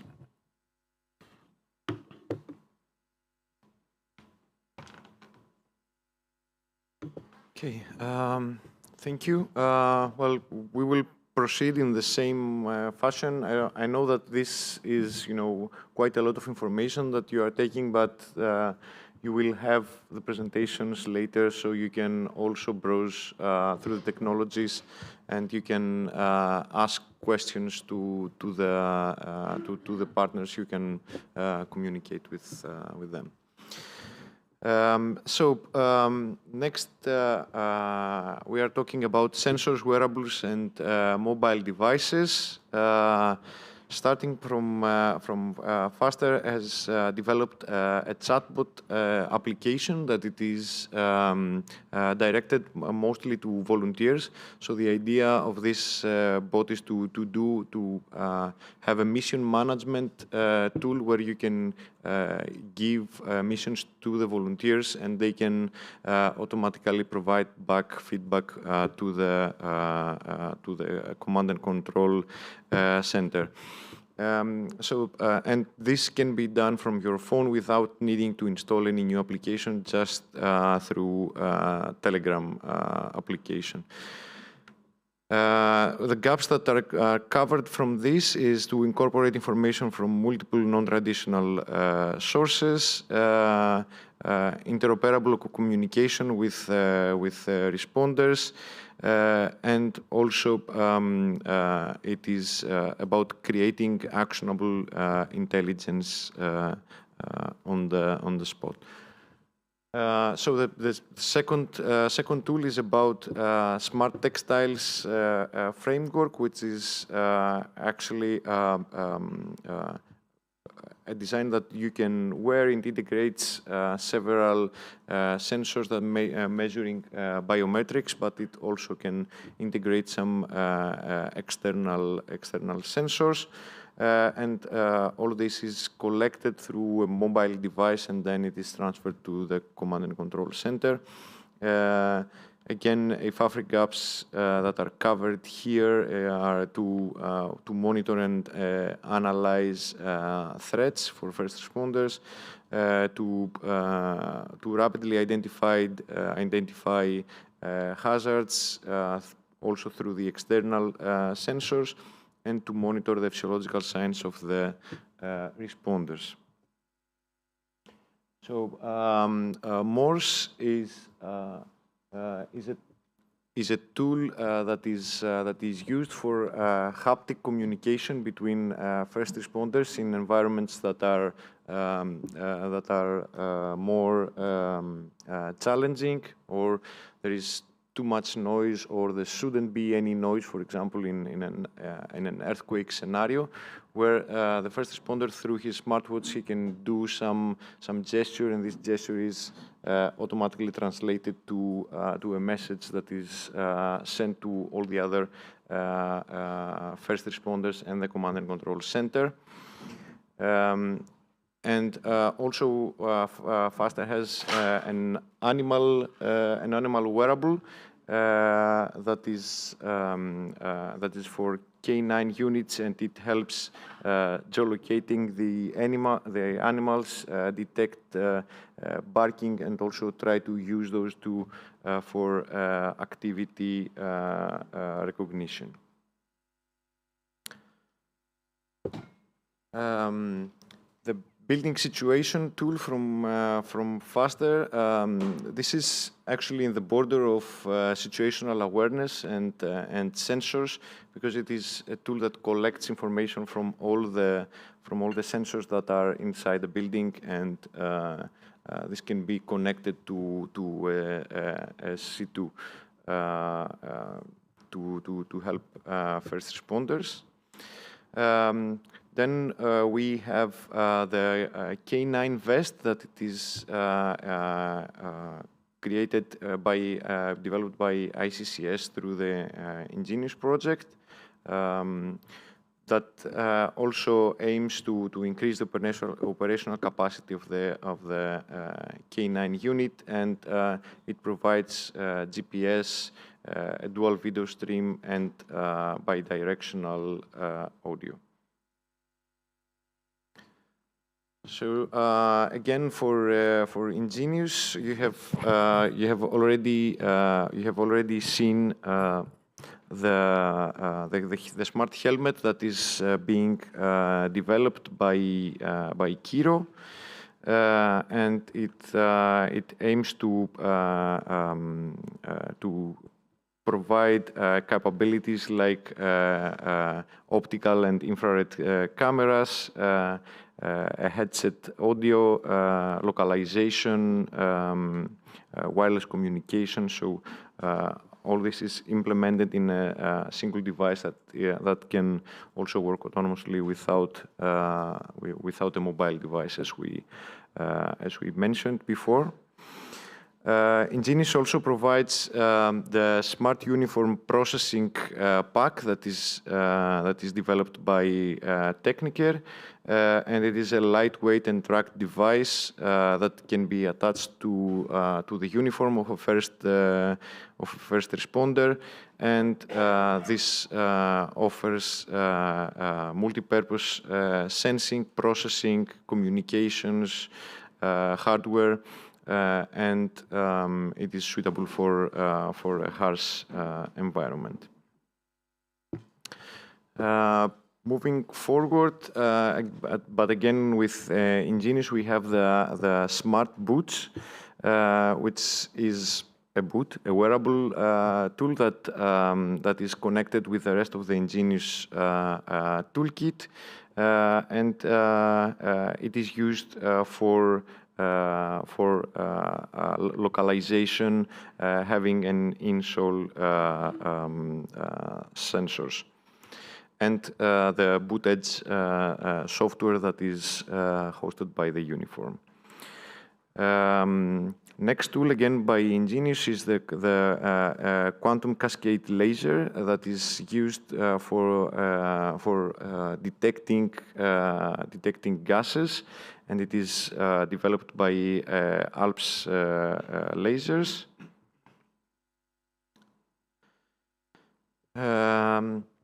Again, for Ingenious, we have the integrated positioning system that calculates the first responder's position in both indoors and outdoors environment, and it enables a fast and reliable self-localization in both environments. Victim triaging, again from Ingenious and ICCS. This tool has 3 parts. It's a wearable device that presents in a visual way the emergency status of the victim, identification of the victim, a mobile application that controls a wearable device that can collect information about the victim, and third, a platform that can collect all this information and send it to the command and control system. So moving to Intrepid, we have the Intrepid Mobile App that is developed by CS Group. It is a mobile application to equip first responders on the ground, and it allows them to have access to information related to their position, and also to securely communicate with other agents in a single device. Then we have the real-time processing devices that are developed by FOI. And it's a positioning system that provides multi-level accuracy positioning, both indoors and outdoors, without requiring any additional infrastructure. Moving to MedFirst-MR, the training system, it's an innovative and easily deployable smart wearable technology that allows monitoring physiological data to assess the stress of the trainees during the training. And this solution allows for a fast and easy to wear device for the monitoring of the trainees' biosignals throughout the whole training.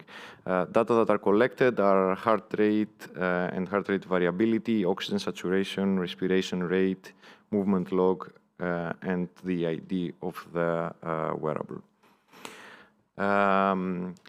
Next tool is from Nightingale, and it is developed by ICCS and UPV. It's a Triage bracelet and app, plus an earplug device. So what this tool does is that it gathers biometrics from victims and patients and uniquely identifies patients and collects all this information to an app and an information management system.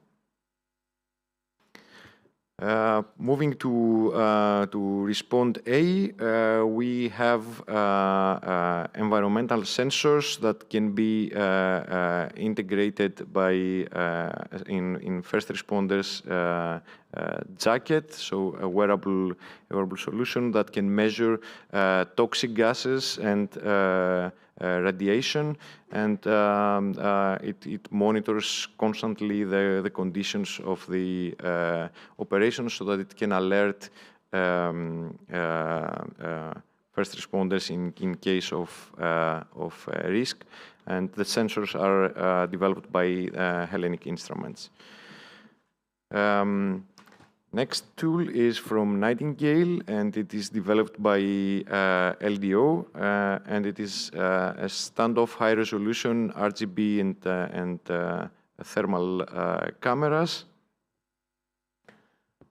that allows for rapid thermographic screening of an area and for groups of citizens, and the delineation of body parts depicting the thermal screening, so that we can identify also fractures with thermography. Okay, I'm having the same problem with the screen again. So I will turn my back, please don't be offended. So we have a spectrography solution from the Search and Rescue project and the National Technical University of Athens. It's a handheld or backpack device for monitoring chemical compounds. And also from Search and Rescue, we have the obstacle detection and avoidance system that uses a lidar and cameras to detect obstacles in the first responders that can pose risks. And the developed software includes some interpretation capabilities, so it uses traditional sensors but providing additional capabilities to them. And this is developed by Thales Italia.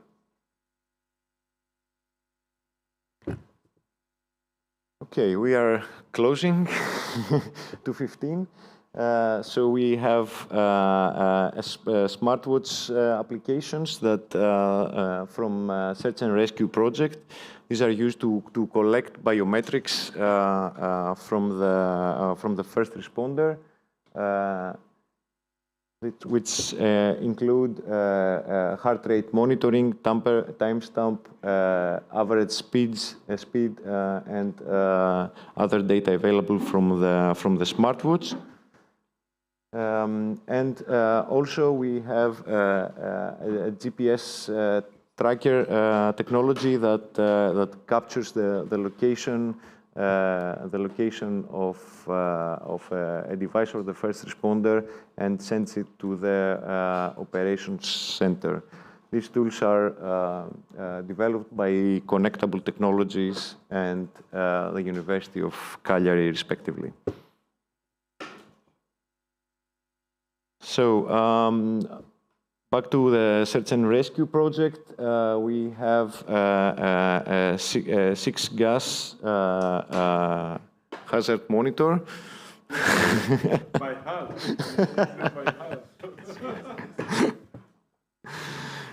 Okay, it's a portable monitor that can detect toxic and explosive gases on the field. And it is again developed by the University of Cagliari.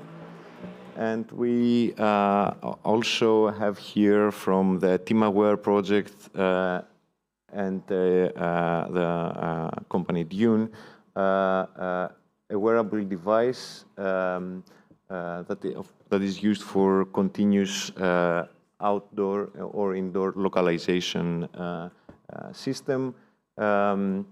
This tool, it is using IMU, compass, and GNSS information to produce accurate localization for first responders. Okay, so again in TeamAware project, and the screen going on and off. So we have from Havelsan an activity monitoring system that is using IMU and health sensors to know the health condition and also the body posture of the first responders. And we also have from Thales the visual inertial localization system in GNSS denied environments that is developed by Thales, and it is a helmet that is enhanced with integrated localization in an all-in-one solution, as all its parts, including processing and battery, they are integrated. Along with position estimation, the helmet can provide guidance to the first responder in order to backtrack to the building's entrance.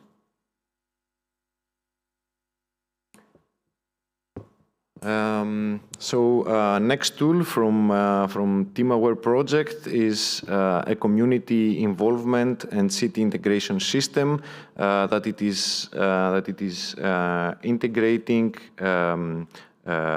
citizen input, but also data from city IoT devices, so social media analysis and city IoT devices, and it is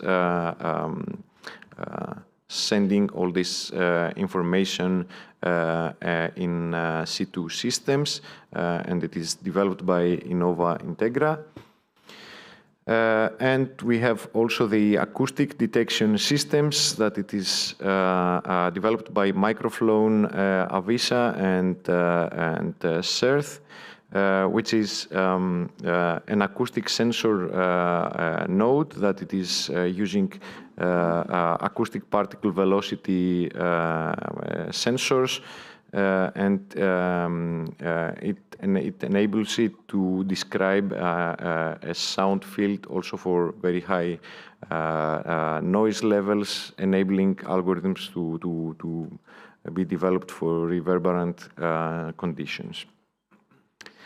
So last tools in this section, we have a mobile interface for first responders that is developed by Enide Solutions, and this interface provides awareness to first responders about ongoing emergency scenarios, and it provides them the related information, and it supports communication with the command center. And last tool, it's the wearable chemical detection system that it is developed by ITEX, and it is a wearable solution to detect dangerous chemical compounds that can exist in the disaster areas. And this is a tool to reduce the risks for first responders operating in hazardous environments, and it is related to the IFAFRI GAP 3 to rapidly identify hazardous agents and contaminants. Okay, so this is a small overview of the solutions that we have described here. We have 30 solutions in total, as you can see. We have a coverage in a different level of all the FA-free gaps and all the and the first 4 ASR levels. Thank you so much, and I give the floor to Evangelos Dongos to go on with mission critical systems and C2 and communications. Thank you very much.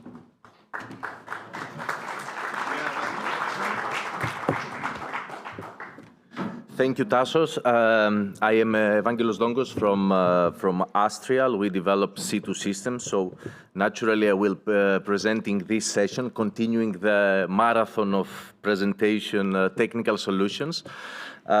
Just before going there, since there are 25 solutions here in this category for C2, command and control systems and communication, I just want to stress again that the effort of the clustering projects has been to create such a list in order to support synergies between technical partners, since we are having quite a lot, I would say, projects developing technologies for first responders, having also the first responders the opportunity to, after publishing this material and after we further analyze it, it is work in progress, to be able to check and see what it can be appropriate for them, what they are missing. And in this way, it is also, I would say, quite easy and practical to identify gaps on tools that we don't really develop, tools that could be underfunded in some cases or might even need it. So this is, I think it's quite useful input for the Commission as well to have such a list from all the projects that develop technologies for first responders. I will try to be a bit quicker because I think we are a bit behind schedule, and also for another 2 purposes. That one, what is important to stay with you is the project, the representative name of the technology, the partner that is developing, and the category. And the second reason, I have a flight to catch. So going to technologies that are developed by FASTER. This is a PG, Common Operational Picture System. So a web-based, map-based application that conveys information to the first responders, gathers information developed by engineering. We have also in FASTER Angle that is being developed by KGU and IBIRC. I think it has been elaborated earlier. It's a system that provides a decentralized ledger technology that safeguards information that is circulated between different tools of first responders. Then we go to, again, staying to FASTER, we have the social media analysis module developed by Links Foundation. It is a platform that aggregates information from social media posts, basically at the service of first responders. Again, within FASTER, a communication solution, a UAV communications relay service, in order to convey coverage communication to locations where networks do not exist to support first responders operation and communication exchange. Moving on, we have within FASTER again a rescue developed by Concert Laboratory of the University of West Attica. It is a communication device, again, that is not depending in any communication infrastructure, so it's self-sustained and extends the coverage for the first responder operations in order to exchange information. Going to Responde ex Bello by 8 Bells. It is a 5G application, low latency, high bandwidth application that creates a tactical communication bubble in areas that communication does not exist, and allows to first responders to exchange a multitude of information. Moving on, Maestro, again within Respond-A, developed by Iannus. It is an incident management system to be used by different civil protection agencies in order to increase their effectiveness and efficiency of operations.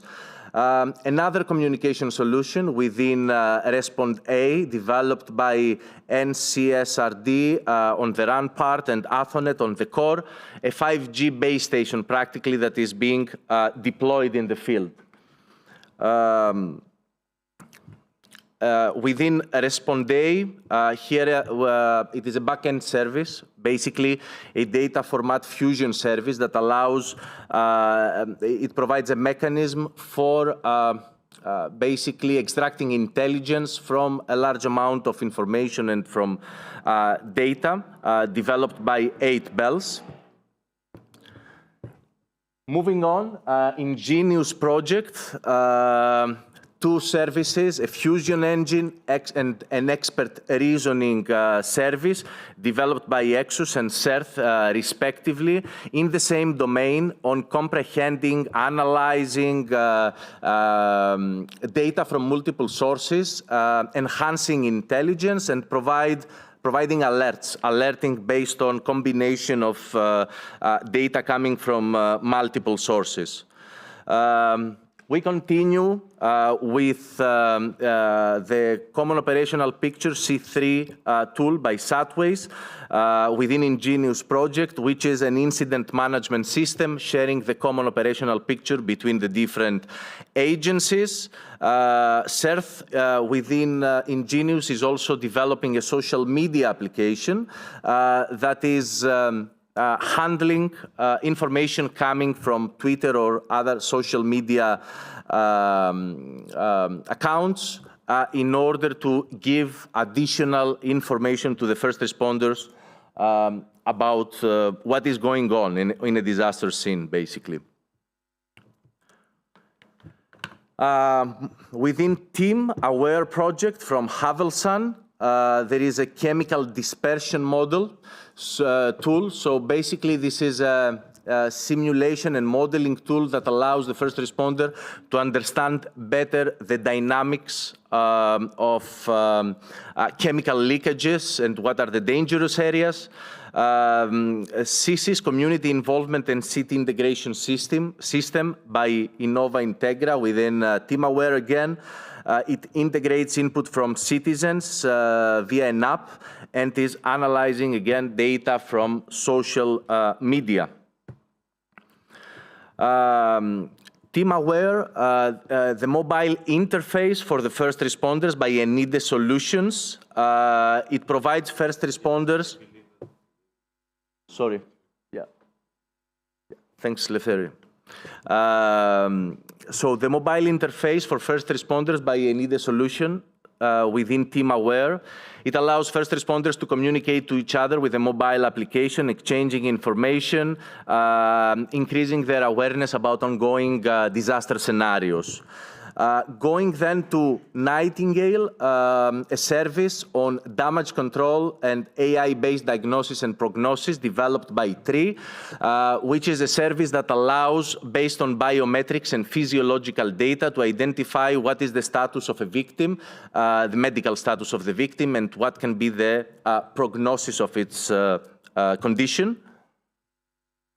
Again, within Nightingale, resources and assets optimization service developed by CERT in order to enhance the way that first responders in the field can have access to supporting vehicles, ambulances, additional material that are far away. So an effort to optimize the time and process to get these important resources to the field.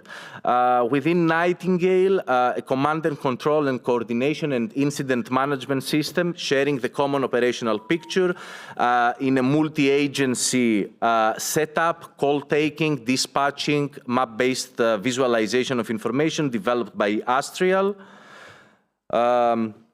Moving on, a scenario builder component, not exactly a C2 system, but still within the mission critical systems that are to be used for training. So allowing the users to be able to create disaster scenarios and enhance their preparedness, enhance their training procedures. Moving on to search and rescue with SOT DSS by Connectable Technologies. It is a tool that optimizes, enhances the decision-making process and provides also a recommendation for the allocation of resources and assets to first responders. Search and rescue and the Concord tool by Connectable Technologies. It's a cloud-based platform dedicated in crisis management operation. It supports existing coordination and decision processes in small or large-scale emergencies. Physio DSS by CNR. It is a part of search and rescue project, and it is a tool, again, to support decision-making in emergency health operations. It is focused on the physiological state of the victim and suggests optimal treatments. Cursor, the Common Operational Picture and COPTERM component developed by Astrial. It's a multi-team, multi-agency incident management system with functionalities that are customized to INSARAG-enabled operations. And some statistics about this thematic area, C2 and communication systems. As you can see, naturally, the gaps that we mostly, I wouldn't say cover, because the IFAFRI gaps are quite high level, open to interpretation to disaster scenarios, but the gaps that we are trying to support of IFAFRI with all these tools are basically the gaps that are related to creation of actionable intelligence, gathering of information from multiple sources, and enhancing the communication, the actual networking in the disaster scene, and also cover the majority of the ASR levels. And with that, we have just finished with category 3 on C2 and COP and communications. So I will now give the floor to our colleague from Intrepid project, Rosen Maréchal, I think she is connected online. Yes, exactly, yes. Great, Rosen. So the floor is yours. I hope you can hear me. Thank you. Thank you, everyone. And sorry for not being able to attend in live. I don't know if I share my screen or we can move forward with the presentation that is currently being displayed. Rosen, it's up to you. It's you may select if you do have the presentation in front of you. You may share your slides. Yes, I have. Okay. Okay, I will share. Just give me a second.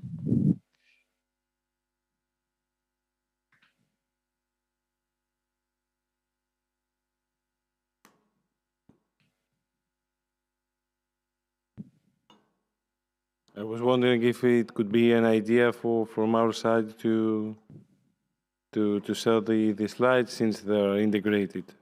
Okay. Do you see it properly? I guess yes. Yeah. So this is the fourth and last thematic area that's being addressed. So maybe you will see some overlap because there is a thin line between mobile device and mobile application, and also from the use of augmented virtual reality and mobile application first responders. So regard to the other thematic area, there is only quote unquote 12 tools that address this area. I will start with the AI-based application and then the mobile application. So the first 4 applications address situational awareness for first responder on the ground. The first tool is the faster situational awareness tool, which is developed by CERIS Group. And this is an AI application that is based on a free interface to access information either provided by other components or by the other first responder using the same AR device, such as position, orientation, but also report of point of interest, for instance. So the idea is to have the access of the location of the responders, but also to detect and identify, for instance, threats and hazards at the scene while in real time. The second application also addresses situational awareness, but from interoperability point of view with a focus on the compliance with the OpenXR standards. It's a team-aware augmented reality application developed by Lucia NV. And it also addresses the objective to improve the situational awareness of first responders, again, with while being compliant with the OpenXR standard and being able to deploy on various devices. The third application is the Augmented Reality Response Platform, ARP, developed by CERIS Group from the project Ingenious.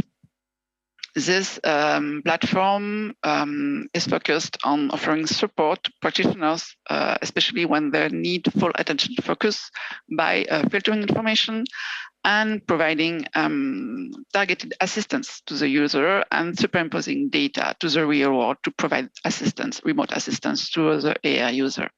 So the idea is to enable to detect and monitor threats, but also to create intelligence from other sources that surround the first responder.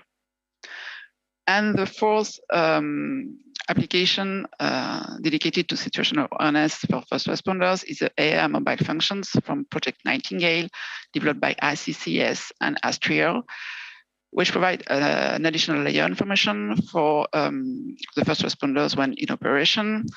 Information that is co-registered with a real-world background, either environment and location aware. And this Nightingale focus with emergency, medical emergency services. It includes sensor data, patient data, alerts, notifications, and mission checklists and statuses. So the idea is to enhance the communication between first responders regarding the condition of patients and or victims. The next two tools also rely on augmented reality, but to provide other functionalities beyond the use by first responder on the ground. The first tool is the faster UAV gesture control and extended vision. So this time the aim is to use augmented reality and to use HoloLens in particular, which is a mixed reality device, to interact with the drone on the ground in order to conduct all drone-related operations, for instance, search and rescue or scouting on environments by enable gesture control of the drone, tracking, and also displaying of the drone camera feed. So the idea is to be linked with robotic teams by obtaining critical information remotely about the incidents and also the ability to conduct on-scene operations remotely. The second tool in the slide is the Holographic Cup by Project Intrepid, developed by CERIS Group as well. The Holographic Cup is also HoloLens-based, and the idea is to display a mixed reality representation of the situation based on a building that is currently being explored to localize events and the position of agents, mostly for the command centers, and to be able to provide an immersive and interactive exploration of the situation. So the idea is to know the location of responders, but from a command center point of view, and their proximity to threat and hazards, and also to incorporate information from multiple sources for command operation. So this was the AR-based application. So now let's move to the mobile application. So the first two applications aim to improve communication between first responders. First, the chatbot by Project Faster, developed by Links Foundation, which has rather short because it had already been described previously. It's about developing an Telegram application to enable communication between agents and also share information with the control room. So the idea is to better know the location of responders and to incorporate information from other sources than usual. The second tool is a multilingual operation application, MOA, from Project Ingenious, developed by Talent Group, which is, in this case, a speech-to-speech translation tool in order to ease communication between first responders from different countries and to facilitate the communication between international teams, in particular when using emergency codes and emergency processes. So the ability here, the capability here is to maintain interoperable communication in all environments. Now, then we have two mobile applications with two very different usage. First, it's a swap application from Project Nightingale, developed by Particle, Innov, and DW, which is a citizen-geared application with online mode and offline mode, which include guidelines for triage by citizens, for tasking volunteers, and for prioritizing requests to PSAP and processing information. So the idea is to provide ability to incorporate information from non-traditional sources, in this case, into incident command operations. The second application, mobile application, is geared to first responders, a mobile application from Project Intrepid, developed by CS Group. The idea is for first responder on the ground to have access to the situation and to securely communicate with other agents with a single device that addresses several channels. It enables situation visualization, MCPDT, and incident management with tactile and screenless interaction, depending on the use by the first responder. And the idea here is to maintain interoperable communication with first responders in all environmental conditions. The last two tools offer another level of capabilities by using augmented reality or mobile application at yet another level. The first one is a worksite operation application by Project Ingenious, provided by Exus. The idea is to have an application that queries the location and status from each effort and to use it for decision support and better coordination of the teams. So each first responders can have its health status and history of activity and equipment allocation notified. And the application also provides an overview of the victim identification procedures. This information can be used to create and depict statistics by classifying, filtering, and presenting data on the operator input. The idea is to know the location of responders and the proximity to threat and hazard, and also to monitor physiological signs of emergency responders.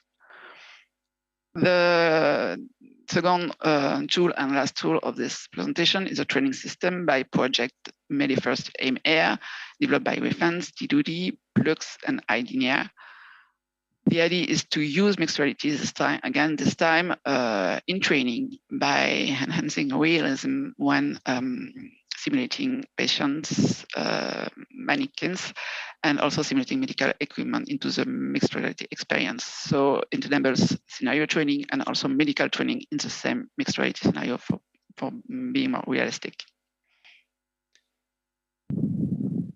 So here is some statistics about these tools. We have a total number of 12 solutions that address the augmented reality and mobile application thematic area.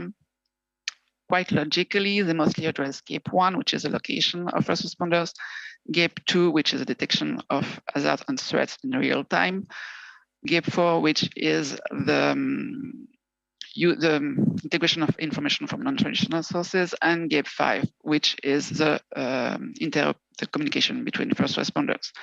And what is interesting is that they cover a very wide sample, both of capability gaps and also of ASR level supports, which means that this kind of solution can have a very wide application when in operation, either from command centers and from the first responders, also for training. So this is a very innovative field and which can address a lot of level support and a lot of capability gaps. Thank you for your attention. Stop sharing now. Thank you very much, Rose, and thank you very much for the excellent way that you presented this section. Let me navigate quickly to the slide that I believe all the audience was waiting for. We tried to somehow create some cumulative statistics about the the 4 different categories, trying to understand if there is an interesting output. As mentioned by Vangelis, for example, to identify if there is any underfunded capability gap. I always wanted to use this laser. It's evident that the capability gap 10 that is related to appropriate and advanced personal protective equipment, it's not a field that technologies for first responders projects have focused. Probably it would be expected since it was not identified in the calls, but it seems that at least from our side, from the projects that are participating, no one took the decision to focus on this. For example, in Ingenious, yes, we bought a suite. We assumed that it is the best available, and we integrated everything. However, definitely there is a gap identified there. We have to think in the next years in the Horizon Europe framework how we may contribute further in these aspects. On the other hand, however, there are clearly some gaps that are covered in a significant extent. For example, the gap 4, the ability to incorporate information from multiple and non-traditional sources. It seems something that several solutions have been developed. Also, the one related to the ability to monitor the physiological signs of emergency responders. Several solutions, including wearables, including smart boots, including smart helmets or smart uniforms. Contrarily, also gap 3 related to the ability to rapidly identify hazardous agents and contaminants. It seems that we should focus more on supporting first responders, identifying if there are any hazardous contaminants, even in sub-ppm level as the requirement that we can see to exist in order to have a really early warning. And also the ability to conduct on-scene operations remotely without endangering responders. Yeah, there are several solutions. We do expect that through the advancements in robotics and UAVs, this capability gap is going to be further covered. Really happy to see that when it comes to AESR levels, it seems that our projects are really good when it comes to at least focusing in all these levels. It is a discussion, however, and I'm personally amazed not only by the contributions by the several projects, including ours, but also by the time efficiency that we achieved to have. So we have in front of us 20 minutes till the launch that I would propose to take advantage of discussing, for example, the methodology that we followed. If this effort seems to be interesting, seems to have any value, how we may proceed. And also an important aspect that we are really happy also to have with us Tina from THW, and we can, I would expect we can actively discuss. Yeah, these statistics show which capability gaps our projects are trying to contribute, but it's a big discussion to be held, how we can validate that we actually contributed, and also how we can somehow integrate in this methodology a feedback to the IFAFRI, for example, or other initiatives, in order to support them update the capability gaps based on our developments, based on the achievements, try to see in a methodological way how we can, in parallel, maintain the gaps as make them ensure that are constantly updated, and also from our side to be challenged for new developments. So really happy to have an active discussion with anyone in the audience, but also Tina, if you want also to comment regarding the way that we may validate that we actually contribute, and the way that we may integrate methodologically to what IFAFRI is doing. Yes, thank you. I guess it's a very, very good overview where we are at the moment. And I guess it's a very good input for the Commission to see what is missing. And it's unfortunately sad for first responders that we are missing the protective equipment. And this is essential for first responders, that if first responders are not safe, then that they cannot rescue anybody. I guess this is a message for the next programs, and message for IFAFRI as well. So what we do in IFAFRI, we are also monitoring the technologies developed throughout the world. So our aim is, of course, close the gaps to provide this information to first responder agencies that what is available on the market. And of course, what we've done now for preparing for this CERIS event is valuable input. We merge it with global technology advancements. Yes, so what can I say? It's actually a very impressive picture that so many technologies are developed.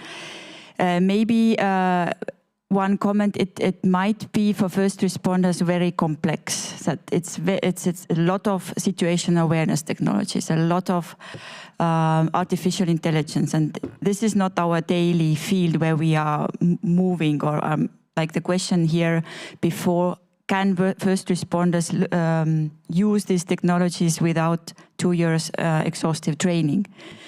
But we have now the first step. The technologies are in the development phase. First responders are involved, and this is one of our role during these projects, not only to test the technologies, but also define the requirements, what we need, when we need, how we can use it. So that we don't have the situation at the end of the project that it's a nice piece of technologies, but it's so complex, it's so expensive, and it's not going to be used during deployments. And avoiding this, we have the steps that we start together with technical partners: scenario development, requirements definition, the needs from first responders. So it is a process. It's not that we are coming to the projects at the end and say, okay, this is what we like and this is what we don't like. So this is the process you see today, or the outcome of research projects. So I would only say that we have to continue. Obviously, all these technologies will not be on the market. Let's be realistic. But I hope that we have on the market technologies which are affordable, usable, intuitive for first responders. That should be our aim. Please, Philip. React to what you just said. Well, first to say that I'm also amazed about what I've seen. Really, I did not expect this kind of compilation, and so congratulations for this. It's really fulfilling, in fact, gap analysis that are being done also, for example, from GRC, and information that we are requested to provide regularly within the Commission. So congratulations. And I'm very also surprised to see how much you fit to IFAFRI. Was it directed by IFAFRI, this kind of inventory, or? Since DHW is chairing IFAFRI and I'm the vice chair, so yeah, that's why we were collaborating. It came naturally. It was natural. That's very good because well, I will inform I'm not dealing directly with IFAFRI, as you know, but my colleague Alexandra is doing that. Well, she should be aware of that, and I would like to get this compilation of information to be shared also via Alexandra to DG Home and to DG Eco, because DG Eco, you have heard on Wednesday that they are developing this UCP knowledge network where they will have also a component on gap analysis, and this is really very, very essential information. There is something which may be interesting to add are the information on the TRL levels that you have for different technologies, and as Tina indeed indicates, not all the technologies will be of maturity enough to go to the market, so it's good to highlight this, and there will certainly be a need to in a way categorize maybe or simplify maybe some information to avoid that indeed first responders are not completely overwhelmed, because it's such an amount of information that it's difficult for different policymakers and stakeholders. It's not that they are not able to tackle the information, but they are so much pressed by other duties that they will not take the time to read long information. So we need to be very synthetic and to make efforts in communication. What you have done is fantastic. I really appreciate this. But now there is maybe such an effort to be done to communicate in a proper way to policymakers, practitioners, and maybe industry, because they will read the information in a different way. But well, really, I'm really amazed. Thank you. We're really happy also to hear that, Philippe. Actually, we were expecting that. We felt that it is going to be something unique and useful, but really happy to also validate this. Yeah, definitely, we should create an executive summary of our findings to be easily, let's say, received by stakeholders. Yeah, definitely also regarding the TRL levels. Someone should be able to filter based on the TRL level, although a gap may be covered or supporting its coverage. But if we want something ready to go to the market, yes, you should be able to filter this. We may consider even using an online platform that would facilitate this data. But we are really happy to hear that our effort, as I said before, just started, seems to be really useful. Yes, Michel from Firein Project. I want in some words, not too much. First, very fantastic your job. Olivier this afternoon is doing a presentation about our dissemination phase in Firein, and what you have presented, it's very fantastic. I confirm what said Philippe. We must, and you are very happy to see that, and I think if somebody of you is there this afternoon to discuss with you, because we need to use all your solution you provide, very important. My question is, why do you have, or did you not have technology providers studying exoskeletons for first responders? Excuse me? Could exoskeletons. Exoskeletons. Yes. Yeah. we have to, let's say, no one proposed that. Tina, if you would like to comment. We don't have these technologies in our cluster. At least in our cluster, we are not aware of any technology. Yeah. Because we begin in France, we have in fire and rescue, we have a fire rescue service starting with that, and it's very difficult to find technology provider who study and work with that. I say specifically for the need of fire and rescue, okay? So gap 11, exoskeleton, justify. But you're completely right that significant efforts also by coordination and support actions, that they are actually focusing a lot on defining gaps, capability gaps, either in collaboration or not with the FAFRI. So yeah, we should merge. Probably one of the categorizations that we should use could come by a coordination and support action. So definitely we are more than happy to collaborate on this. Yeah, please. Stéphanie Albiro from FI Group, and I used to be a partner in the Driver Plus project that you may have heard of. You were talking about, like using maybe an online platform. So this is more of a suggestion. Like we developed a portfolio of solution back then, and you can find a full list of technologies for first responders that are already linked to some of the gaps. So DRMKC, IFAFRI, but also the Driver Plus gaps plus others. And I think it would be interesting maybe to, provide the inputs to the platform, which is uptaken by already ongoing organizations, so that you can maximize your impact, because it's definitely perfect relevance for it. Totally agree. There is no need to reinvent the wheel. The platform is mature. We are going to give the effort to collect all the information and take advantage of this platform, definitely. Thank you very much for the suggestion. Horst Kremers, Berlin. It was mentioned in the previous session that also would be need such view as you have kind of generalized some certain management-oriented view on this collection of projects. One of the views would be that how does that plug in the work environment by human forces and whatsoever, what I mentioned. That also would be good to have somehow. If it's in the project, would be nice. If it's not in the project, please put it urgently, such views in the next project phase.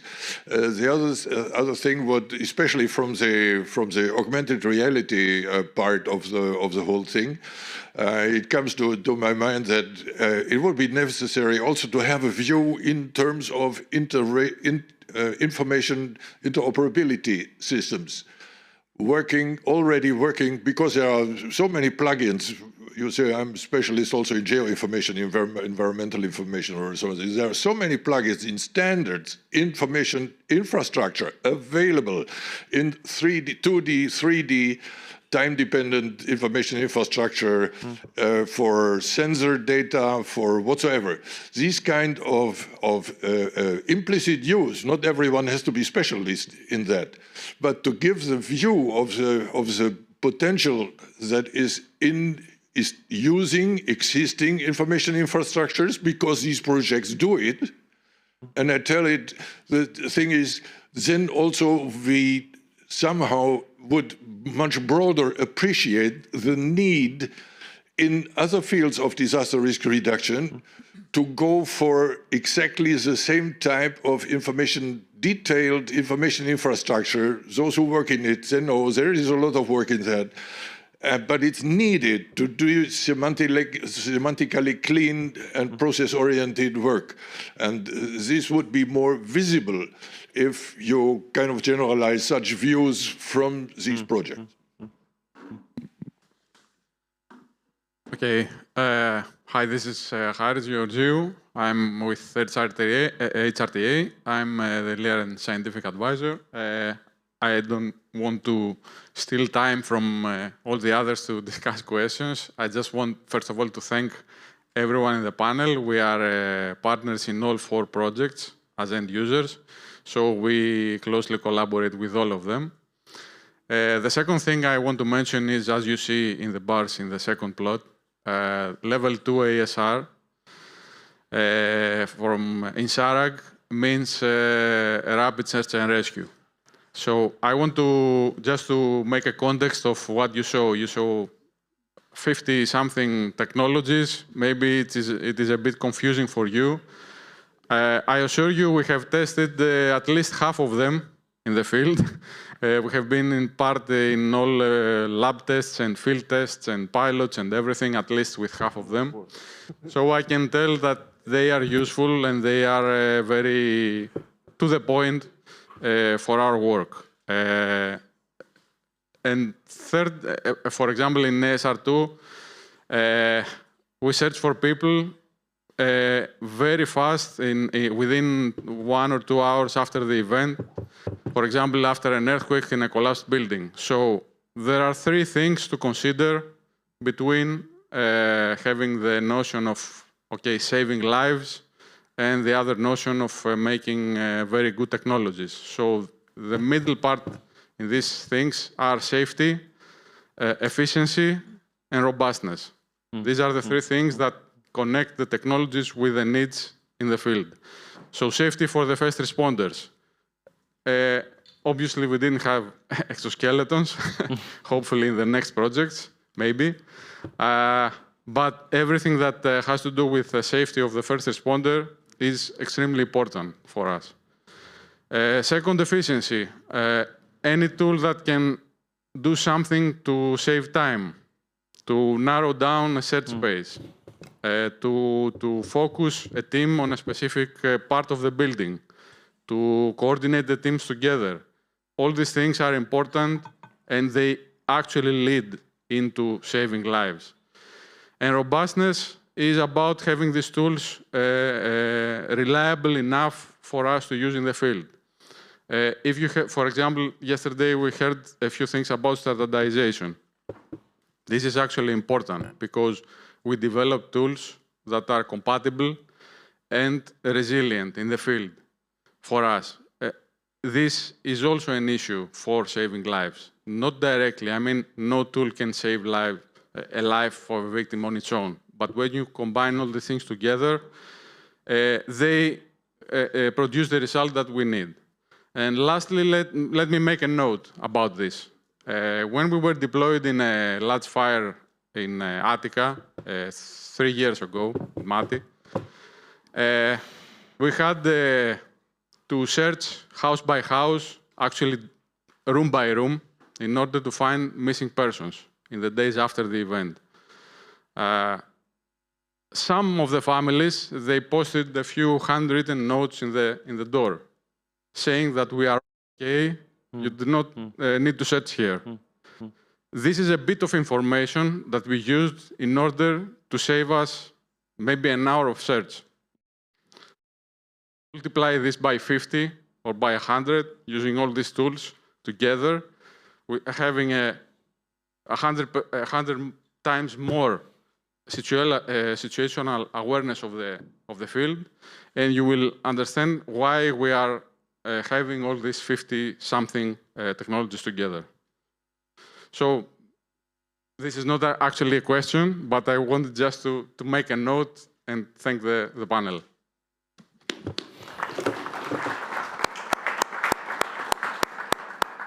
Hello, everybody. My name is Rachele Brancaleoni. I represent the Gemelli Hospital or the Catholic University in Rome.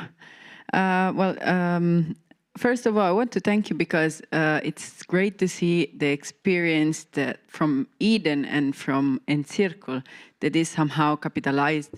I mean, what we call the catalog and what also, was did by Driver Plus.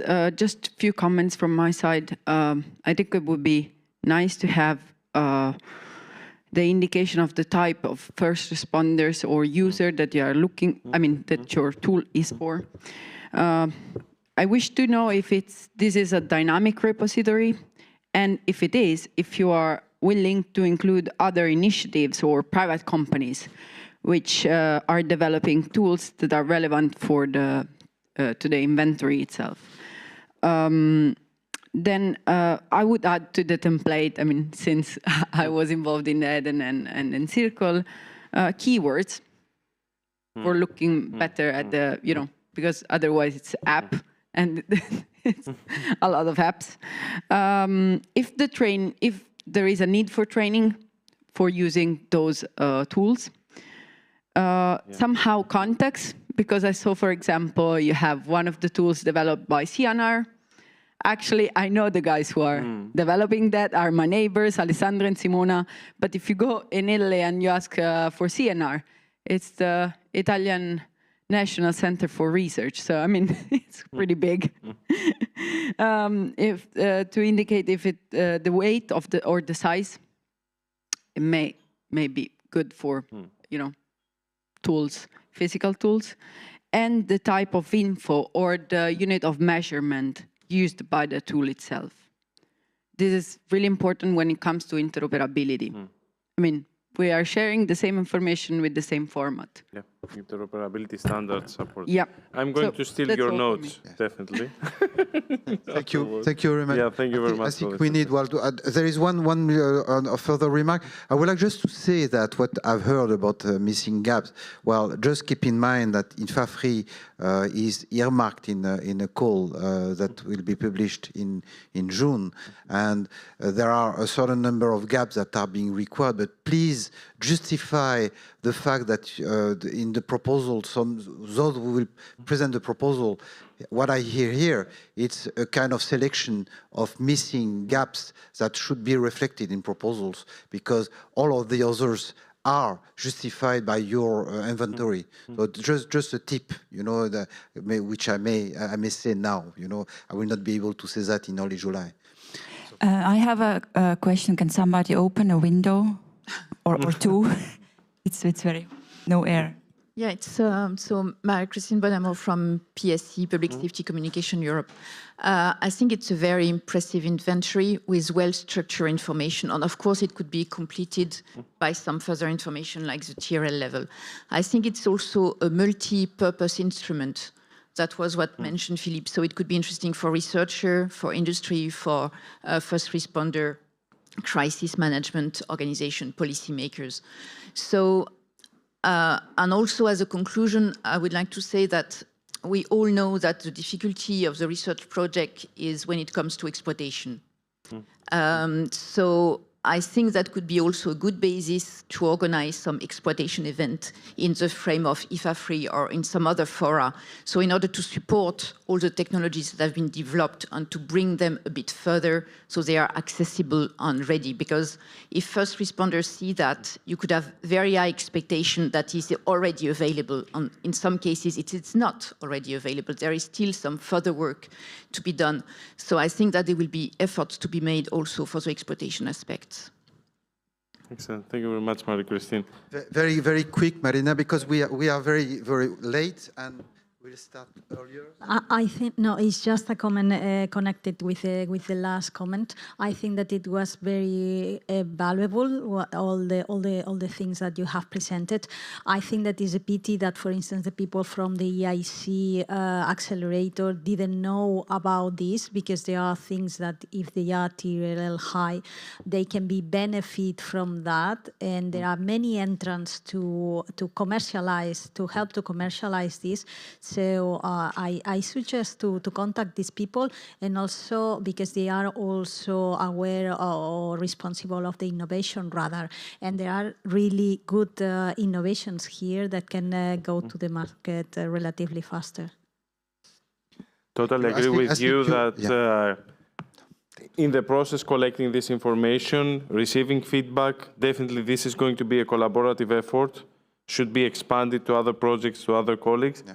Definitely we should be in contact also with the Horizon Results Booster, etc., in order to collect the information in a way that at the end would facilitate those developing the technology also to follow and take advantage of platforms already established. But we try to somehow also find a way to come all together, understand better what is missing, what are the complementarities. It's also a scientific process, not only thinking about the exploitation. Yeah. Yeah, definitely. So thank you very much. I think that what the ideas are which are shared now are shaping the future series type of events, and you are really, in fact, involved in this co-creation. So this is very interesting, and I will come back to you all actually for this kind of suggestion, because well, it's nice to have meeting here because they're certainly a little bit too long, but we might also envisage to have cluster meetings, well, everywhere if you wish. But here, I think it's important to have policymakers coming, because they will not be traveling. But what is Marina and Marie-Christine the suggestion? This kind of exploitation-related events are very also interesting. I'm sorry for those, but we need to reconvene at 1:45. Remember, so it's why we need maybe to terminate now. So just.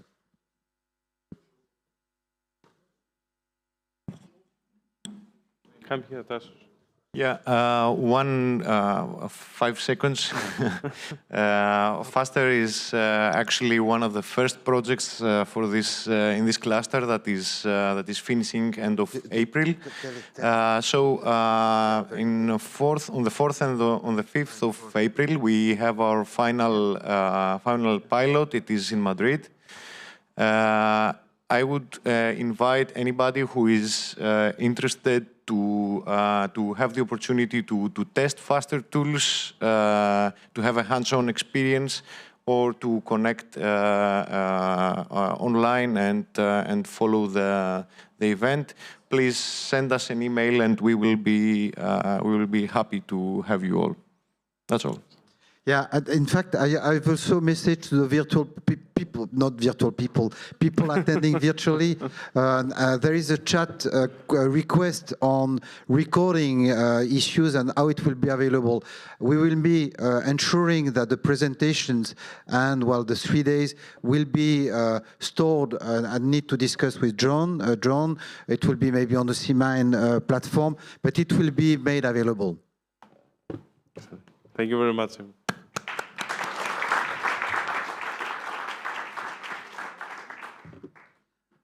Yeah.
I think that we have to reconvene, and I see, well, the room is becoming more and more desertic. You see, after 3 days, people are exhausted and want to take back their plane or train back home. So I would like to reconvene this meeting, and I will give the floor to Jean-Luc Gala for issues related to pandemic crisis management. And we'll go on with the fire-in session as scheduled and terminate a little bit earlier than foreseen so that we can duly rest. Thank you very much. Thank you, Philippe. Jean-Luc Gala from UC Louvain. I'm not Moira Connolly. She was on the program, but you notice that I'm not, phenotypically, I'm quite different. And this is just because I got the mission to replace her, she couldn't make it. So Moira, if you are somewhere listening to us, hello. So having said that, I'm going to talk about the project Pandem 2, which is a Horizon 2020 project. And you know, I will not teach you much about pandemic because you have been trained intensively for 2 years about pandemic, so you are all expert into that, and you know how a pandemic propagates. But what I can say is when I composed the slide, it was before COVID-19, and we were warned at the EU level because we had some alerts already in the past about the damage that can be the consequences of pandemics. And you have here a few examples. And we launched Pandem 1 with the question, or the objective rather, to prepare for the next one. And we didn't know what would be the next one. But just after Pandem 1, the SARS-CoV-2 pandemics just arose. And you see that, and you know now that we have not really been properly prepared, and that some of the management was quite chaotic, and you see the major impact of having a chaotic management. So this is the landscape of Pandem 2. So this project is an IT project aiming to develop solutions for public health agencies of the different member states across the EU. So the goal is to be better prepared for future pandemics, even though we are in the middle of one, hopefully at the end of one, and to improve the response through innovation in information technology and in training of different key stakeholders. So not surprisingly, we have in the consortium that you see on the map, and I'm not going to detail, National Public Health Agency, hospital, and first responders who were heavily involved in managing this pandemic. So it's a 2 years project, it's a very short one. And basically, no, I'm going to go back. Yes, basically, there are some core objectives that I can very quickly summarize. So the objective of Pandem is to collect existing data. We are not producing new data, but you see that during this pandemics, there were massive data posted by individual, by institution, by national health authorities, or by organism of all sorts. So you have really massive data of all kinds from multiple sources. And the goal of Pandem is trying to collect as many useful information, relevant information as possible, to normalize it and to make it accessible in a well-structured way in a database. And this database is to be used and visualized through a dashboard to help for response and training of those who need to get this training. But it is not just to visualize data. We also need to produce tools, analytical tools, to use this data in a smart way, I would say, to try to digest the information and produce useful information and analysis for the crisis manager.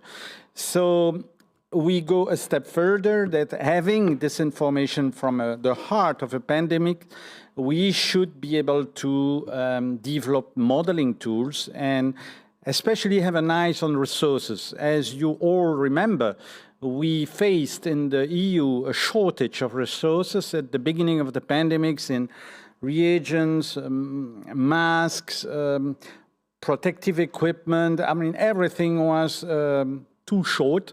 And this can be improved if we have an eye on the evolution of a pandemic and we can better plan what really we need in hospital or in the society in general. So one of the goals is then to develop toolkits and training material, and especially for pandemic communication. You also notice that communication was usually very poor, chaotic again, absolutely heterogeneous from one member state to another, and it didn't help public acceptance of the measure. There were tough measures in lockdown, which hit us badly, and communication was not really the best one. But maybe because simply those who needed to provide communication were not properly trained to deliver the right messages and to make them understood and accepted by the society.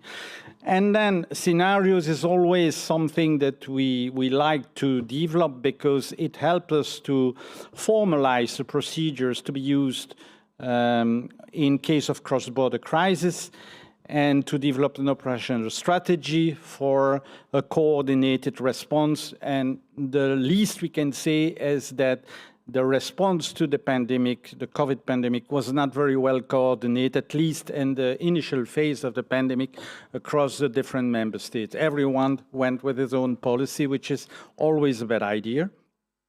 And of course, as for all projects, we aim to have a long-term value and not just to stop the work at the end of the project. So, as you know, Pandem 2 aimed to prepare for pandemics, and COVID is just one example. So we should be broader and more generic than just that. But Commission, of course, due to the crisis, asked us to focus on COVID, which is, by the way, unfortunately, a marvelous example of what you should need and all what you should not do. So, into this respect, COVID is really illustrating what we should do to improve the management. It is based on Pandem 1, I told you already, and in Pandem 1 we had many contacts with WHO and ECDC, and for Pandem 2 it's the same. We take the same big institution, ECDC, WHO, and they are part of the advisory board, and for every project that were presented to you over the last 2 days or 3 days, we built on existing lessons learned and on other projects, past or ongoing, that are linked with our team. So now, going really in the heart of Pandem, Pandem, as I told you, is really to collect, aggregate, and normalize as many data sources as possible. All are open access, no private sources. And we need really to work on this data because they are traditional and non-traditional. When I show you these sources of data, you can see many databases that are actually open access, as I said. Some are structured, like ECDC data, they are very well structured, although heterogeneous. COVID-19 Data Hub as well, but if you go to Medicis and Twitter, is of course unstructured data. So this unstructured data and structured data, they need to go through a normalization process, otherwise you wouldn't be able to handle them in this Pandem 2 database. And the database, of course, is feeding the dashboard, which is just the tool to visualize the data and to provide you output. So common operational procedures, visualization, and so on. So basically, all this is open source, I told you, is flexible. So if you go for another type of crisis, you do not need to redesign the whole system. It's flexible enough and can accommodate new type of crisis. It also collect and classified all useful information from public health topics, articles, and posts. And it is very easy to upload the data you would like to have in the dashboard, and you can even use this data to simulate, like use them for scenarios, for training and resource planning, as I said.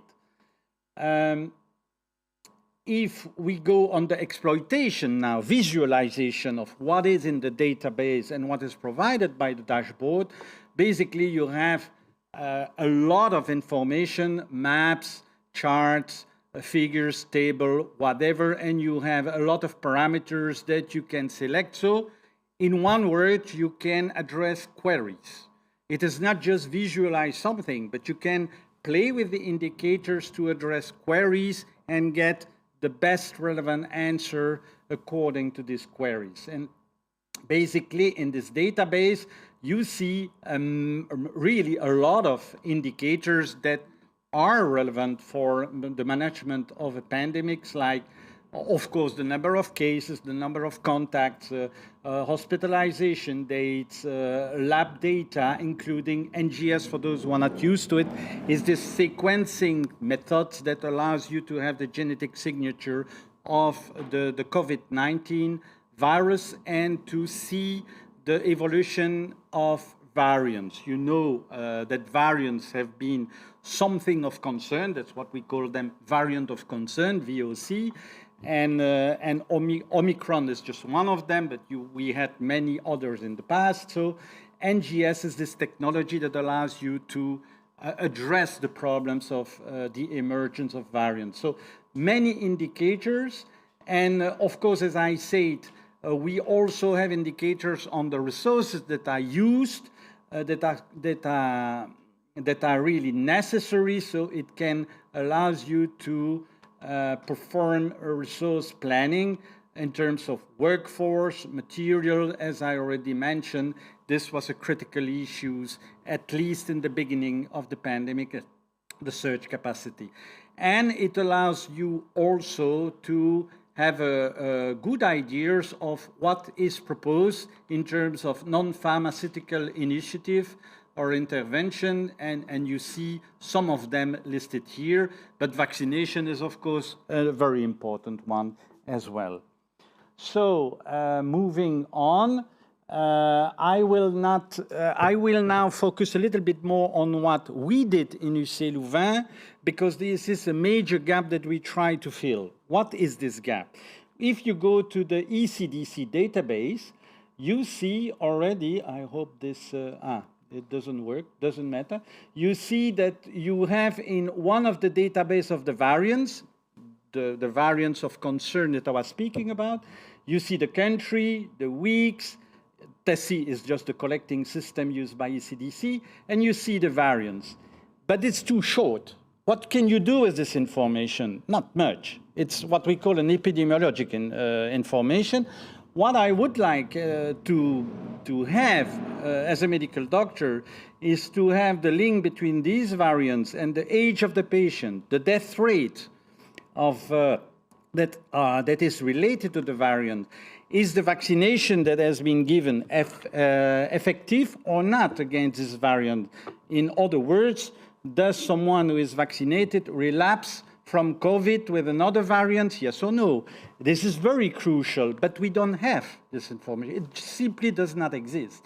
You have different databases. There is no link between the database, and you cannot really make any relationship between this nice figure about the evolution waves on variant and the question I would like to have an answer to.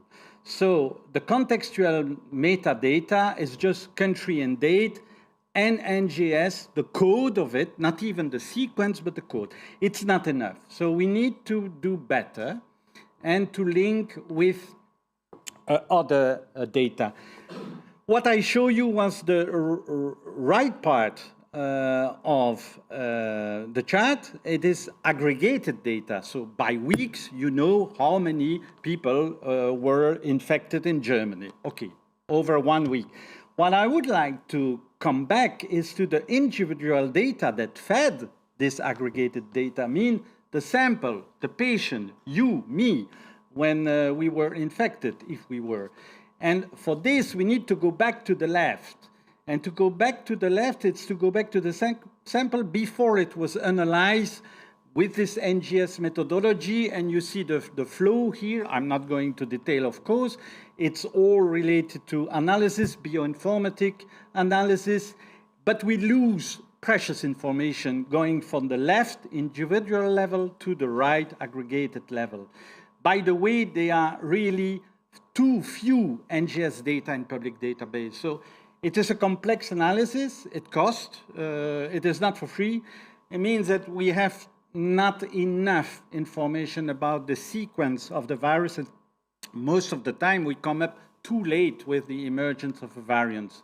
So this is one of the problems. So we should indeed improve the number of data that are introduced in the public database, but we should also be able to use the individual data that fed this database, because we cannot go back. Once the data have been aggregated, I cannot go back to the individual data that were generating the aggregated data. So this is a major problem which we should solve. And another problem I mentioned already is with this aggregated data, I have no idea in this population over 1 week in Germany who were cases, what was the sex ratio? What was the age of this patient? Were they vaccinated or not? Outcome, I have no idea, and there is no way I can have an idea because this link is lost and it does not exist anymore. So we need to definitely improve the infrastructure to organize the metadata, because these metadata, they exist. Absolutely they exist, but they are in different databases. And the problem is no link between the database. So we need to use a link or to create a link, and we need to standardize somehow this metadata.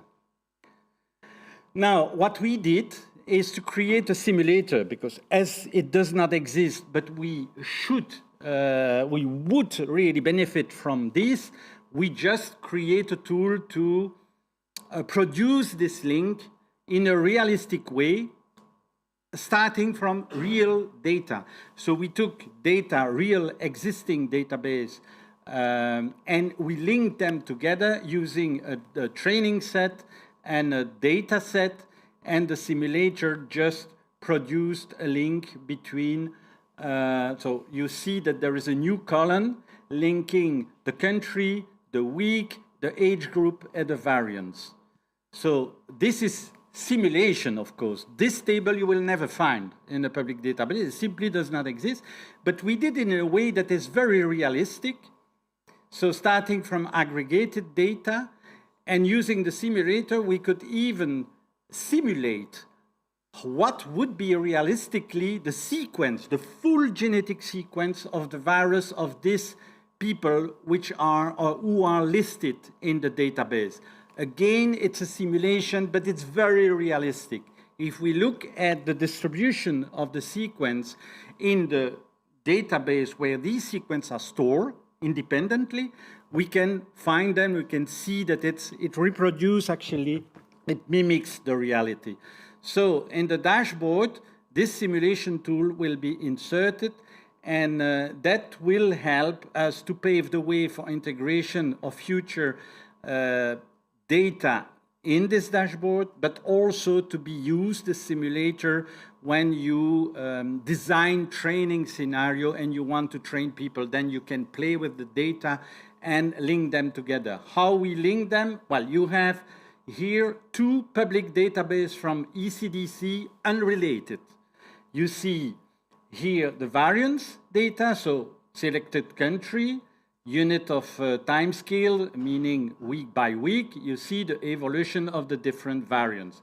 This is open access, variant of concern. Here in another database from ECDC, you have the same first two parameters, but you have age group.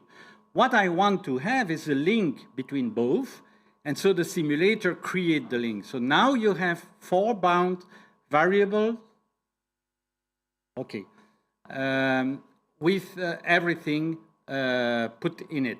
And of course, we can use the simulator, we can add other parameters in the simulator, like the vaccination status, hospitalization, and so on.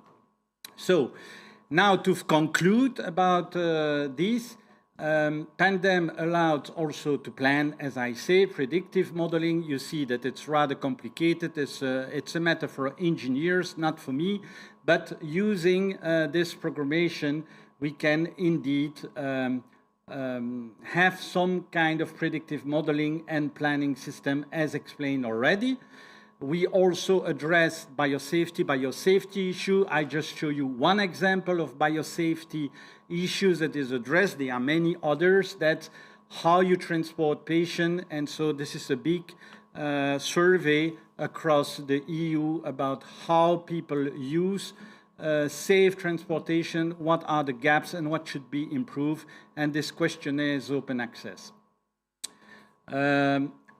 To finish this, we also, as I said, insist a lot of the communication using also or providing media training and exploiting Twitter and social media.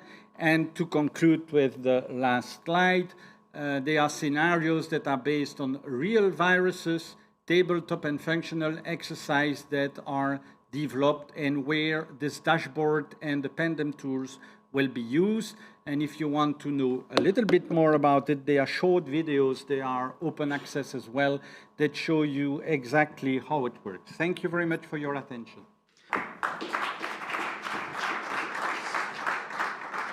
Thank you very much, Jean-Luc, for your very exhaustive presentation. It's very comprehensive and very clear. I would like to now move to the foreign presentation, because I know that there are people online that are waiting. So, well, please, the floor is yours, Michel. And you will have, in fact, the first speaker. It's you. In fact, you are not virtual, so it's okay. Thank you.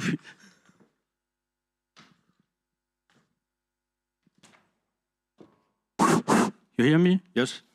Thank you, Philippe, to give us the capacity, the possibility to present FIRE this afternoon. You may have 4 presentations. The first presentation is made by Olivier. He's talking about the process to facilitate the technologies uptake for fire and rescue practitioners. And after that, we have George online from Greece, talking about firing national hubs in practice. Then Rémi from France, the National Officers Fire School, talking about the firing online tools. And then at the end, you have Milan Dubravac, who is the president of the CTIF, International Association of Fire and Rescue Service, who makes a presentation from the CTIF, and we also have proposed him to be a partner in the dissemination phase from Fire In, this important phase for each project. So, it's you. Thank you, Michel, for the introduction. Thank you for the organizer to give us the opportunity to present Fire In and to use this event as a way to disseminate the results. We are at the last run of Fire In. We are preparing the exploitation of the results of the project, and I am in charge of this activity in the project, so trying to identify what we have that did not exist before the start of the project and how we can make it useful and used and implemented after the end of the project. And I was very happy during those days to meet several projects, to see several results that could be integrated in the activity, in the processes developed by Fire In to make, in fact, new technology, new knowledge used by practitioners. So this is the overall objective of the project. So my presentation has 3 parts. I will just remind briefly the methodology, explain what are the main outcomes of the project, and then our vision regarding the exploitation strategy. And I am very, very happy that the president of CTIF is able to be with us at the end of the session and express the willingness to collaborate, because you know CTIF, it's an organization that exists before we started all these projects, and that will continue to exist also when all these projects will be finished. So it is important that we transfer what we have developed to organizations like this one. So the FIRE-IN consortium, I will be very quick. This is a consortium with organization representing academics, research, but mainly fire brigade, agency, or training center. So we have quite a diversity in terms of European country and also capability of the different consortium partner, each of them bringing a sort of unique network, contact at national level, contact at international level, that make it working for FIRE-IN. The overall objective is to faster and cheaper access to the state-of-the-art technology for the whole fire and rescue community. What does it mean? It means that we have to work on defining research priority based on identification of capability gaps. So I will not repeat what has been said by many projects so far. So we have the same kind of process as presented also yesterday by our colleague Peter Oslecek from Czech Republic. We had some workshop where we identify gaps based on scenario discussed by experts, and from this gap we translated this gap into research and innovation challenges, and we made some screening to see if these challenges are covered by existing technology or will be soon covered by a result of project.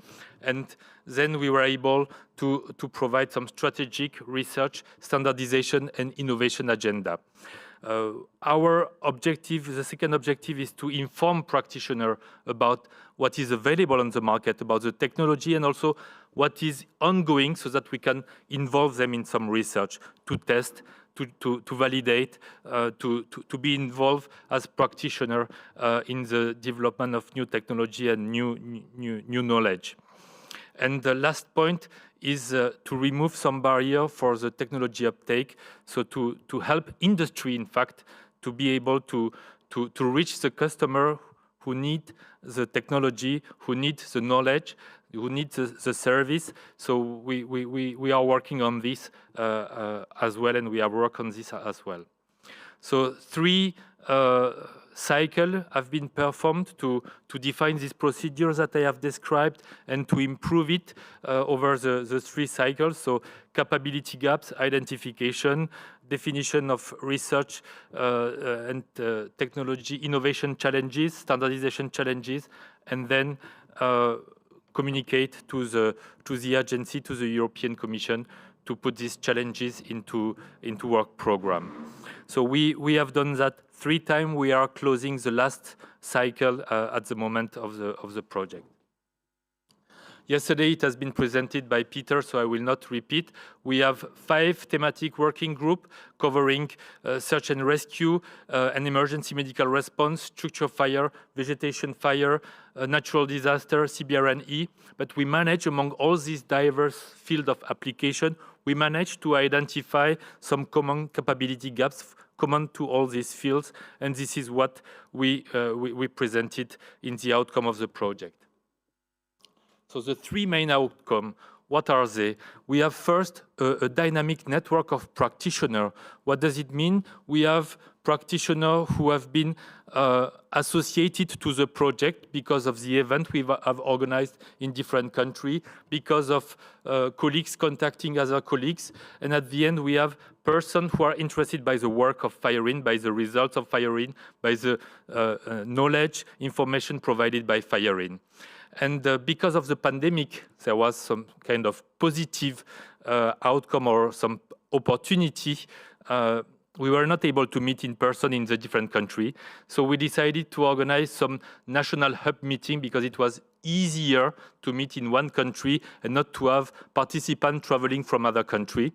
And thanks to this idea that we have a meeting which will be broadcast in other countries via Zoom, Microsoft Teams, and so on, we were able to energize the country with thanks to the meeting, and to make aware the other practitioner located in other country about the technology, about the question, about the experience from one country. So this is the first outcome, the dynamic network. Then we have developed a procedure to define research priority, innovation priority, standardization priority. I will not repeat what I said earlier. And the third is another catalog of solutions. I say another one because there are so many, and clearly there is a need to bring all this catalog, all this repository, inventory of solutions together, and try to standardize the way the solutions are described, and also to have a sort of single place where we find the information in a way which is attractive and readable for practitioners. So these are the three main outcomes, and to exploit these results, so the network, the mechanism to advise research, and the catalog of solutions, we have started to think about the exploitation of all these results. So we think that there are some value in what we have developed. The value is that we can make practitioners aware of new technology or technology under development thanks to the network and the mechanism developed to communicate about innovative technology. We can also ask some practitioners who are willing to participate in the development of some technology, to test some technology, to answer the question of the technology developer, so that at the end we have technologies that meet even better the needs of the practitioner. We know also that the industry sometimes have difficulty to access market outside the country where the industry is located, because there are some doctrines, there are some habits, and having the contact with practitioners in the country help to address this difficulty and find some solution. So these benefits, this value that I have just described, are mainly for industry, for technology developers.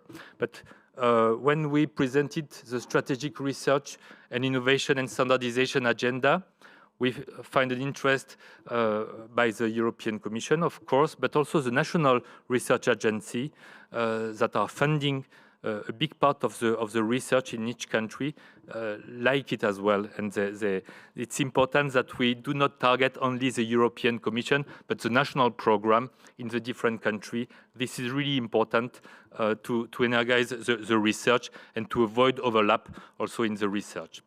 And last point is that we realize that during the whole project, we have collected an enormous amount of information about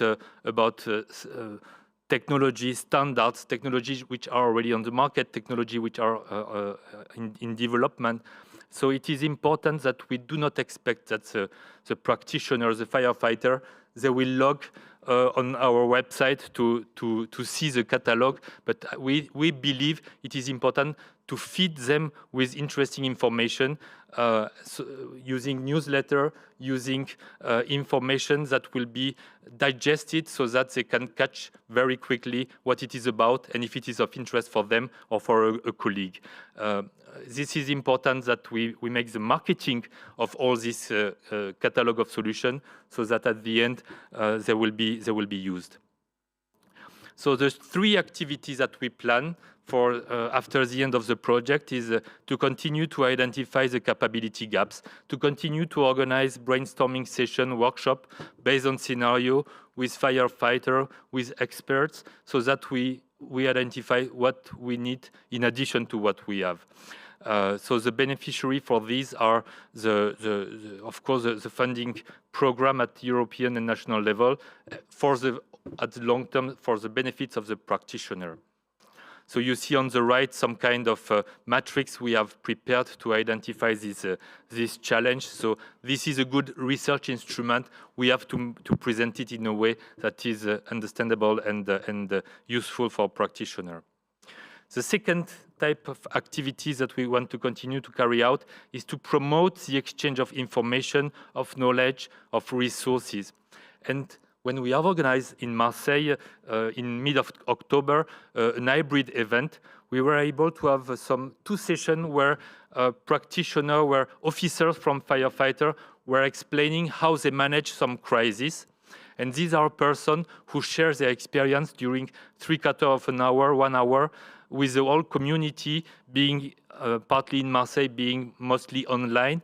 And this is very powerful and very useful to have this opportunity to learn from experience.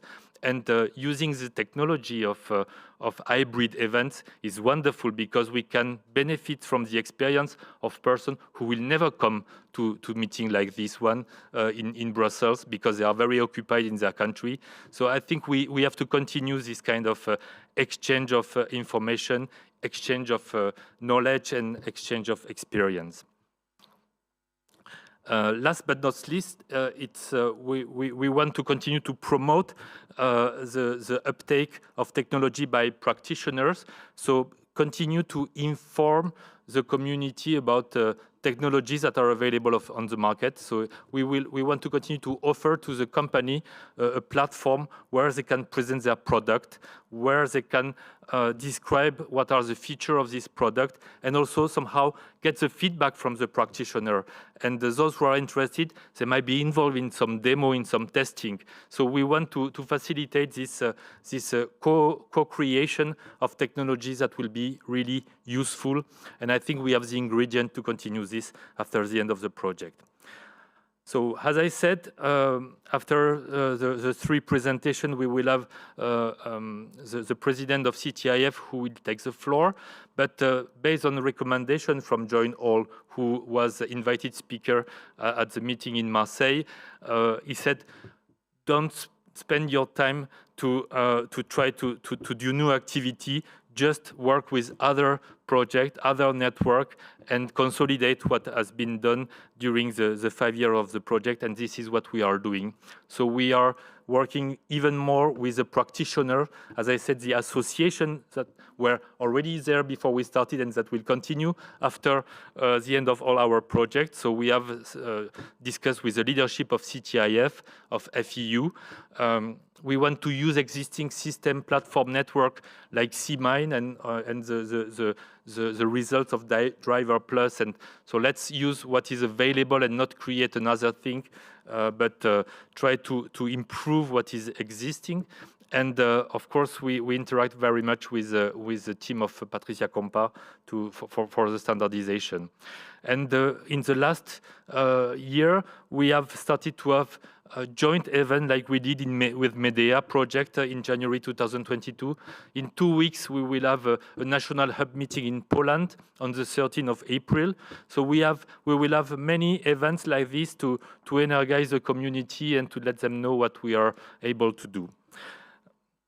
So to wrap up, during the 5 years of the project, we were able to develop some processes to build a network that will facilitate the exchange of information and knowledge and resource at European level, but also the mechanism to have it to involve the firefighter in each country in their national language, thanks to the national hubs that will be presented by George Sakas just after me. The interaction with the industry also, we pay a lot of attention with that. We create a lot of expectation because when the industry come to our event to present some technology, they expect to see the turnover increasing, to have more customer. So I think it is important that we assess, we evaluate how we are doing and if it has a positive impact. So for me, it's really important that we check that and that all what we do serve, in fact, at the end, the industry and at the same time the practitioner who will have access to the new technology. And as I said, it is very important for us to strengthen the link with existing organizations like CTIF and FEU. I thank you for your attention.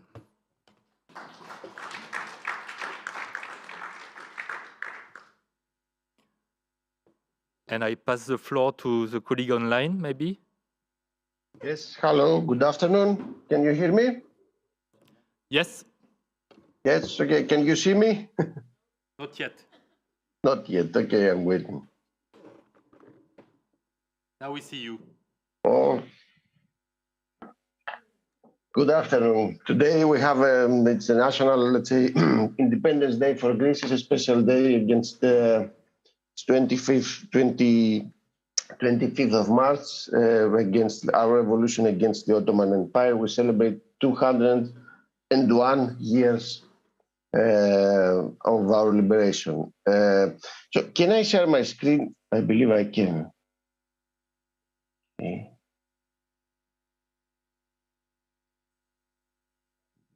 Yes, full screen. Okay. I think that you can see my presentation. If not, please interrupt me. So it's the FireIn national hubs in practice. I'm not going to repeat in very much in detail what Olivier and Michel have already told about FireIn. As you know, it's a 15-16 partner networking project. We're working in 5 thematic working groups: search and rescue, extraction fires, the vegetation and wildland fires, natural disaster, and CBRN.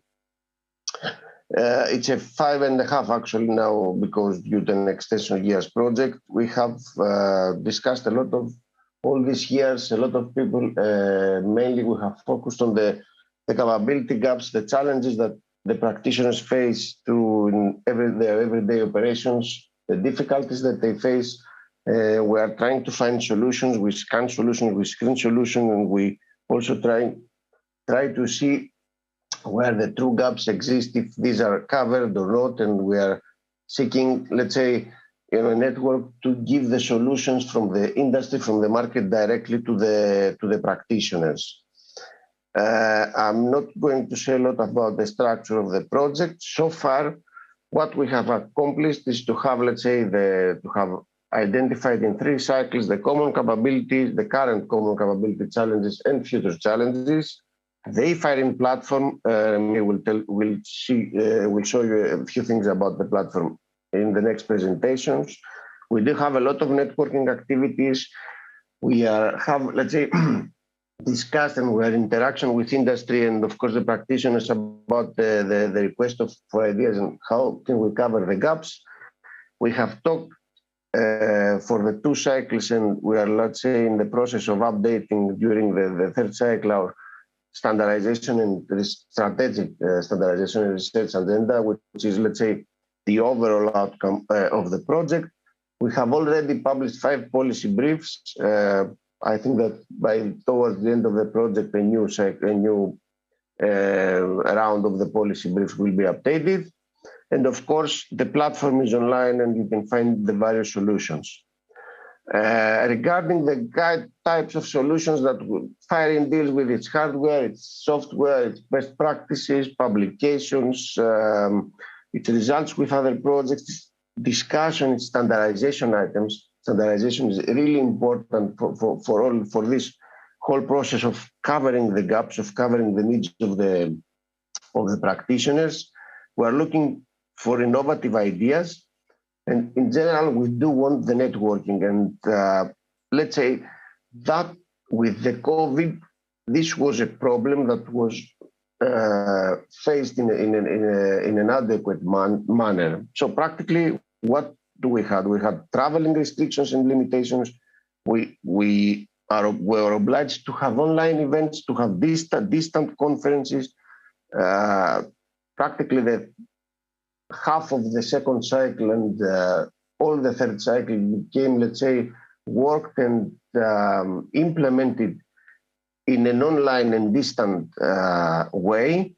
We had to constantly change our plans. We had difficulties, of course, in networking because hybrid events are very fine. Online events are really fine, but sometimes, they are tiring. You may have difficulties with the networking, the internet.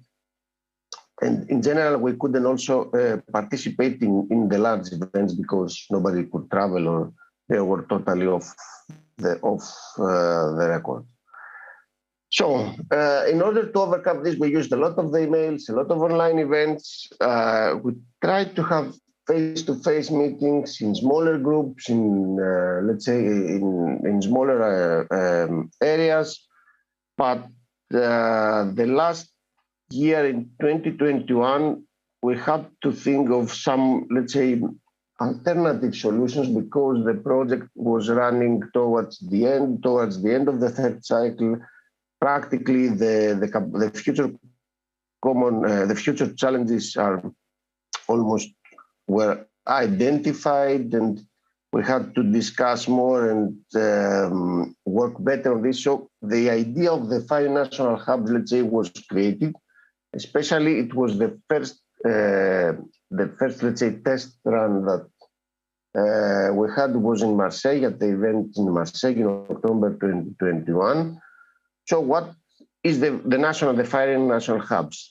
This concept, let's say, is a proposition of the consortium in order to overcome the limitations of the COVID and try to meet. So we want, instead of organizing large events in one place, we do want to have smaller events in many places, and especially to give to the events a national, let's say, aspect, in order to discuss more with the local practitioners, the local solution providers, and to overcome all the barriers of the COVID. So, as I told you, Marseille was the first attempt in around 3 weeks, in the mid of April. A second attempt will be made. The 5 national hub in Poland will be organized. The idea is to have also in Germany, in Greece, probably we'll have some in Italy, in Spain, we'll see that. But in any case, now it's the time to take advantage, let's say, the fact that the COVID is in a point of declining, the weather is becoming better, so we hope that we will have a chance at least to meet in smaller groups, in local and national events. With the 5 national hubs, we do want to make firing aware to as many people as possible, especially practitioners, industry providers, and researchers. We want to boost the dissemination, and of course, we want to gain specific feedback and discuss the final outcome of the project, which is the strategic research and standardization agenda, with as many experts as possible. This is practically one of the deliverables that will give insight for the future work programming, for the future, let's say, aspect of where we should go in terms of finding solutions for practitioners. Let's say a proposed structure is that the organizing committee of the national hub has to be local. For example, the event that will be organized in Poland is organized by our Polish partners, the National Academy of Polish Firefighters in Poland, and I don't remember one other. I don't remember the official name. Sorry. Also in the national hub, we want to present to the people the firing concept, the mechanisms, the outcomes that we have so far, to invite local experts, local practitioners, the industry. One of the main issues is that we want to be carried out in the local language, so to overcome these barriers, language barriers that do exist, but the events to be somehow hybrid, if possible, and to have a sum up in English. Discuss the agenda, the final agenda, and consolidate the various, let's say, input and feedback from a national level to a European level. Let's say, finally, what are the benefits of this idea is that we overcome any potential language barriers in sharing the information, the knowledge of firing, from discussions, from solution providers, from practitioners. We, let's say, give a boost to the firing project. We energize the national communities of firefighters, of local practitioners. that actually they will have, let's say, an opportunity to also again discuss their problems. We do the information through the national hubs is going to be, let's say, shared and circulating more efficiently that in comparison actually with large European events.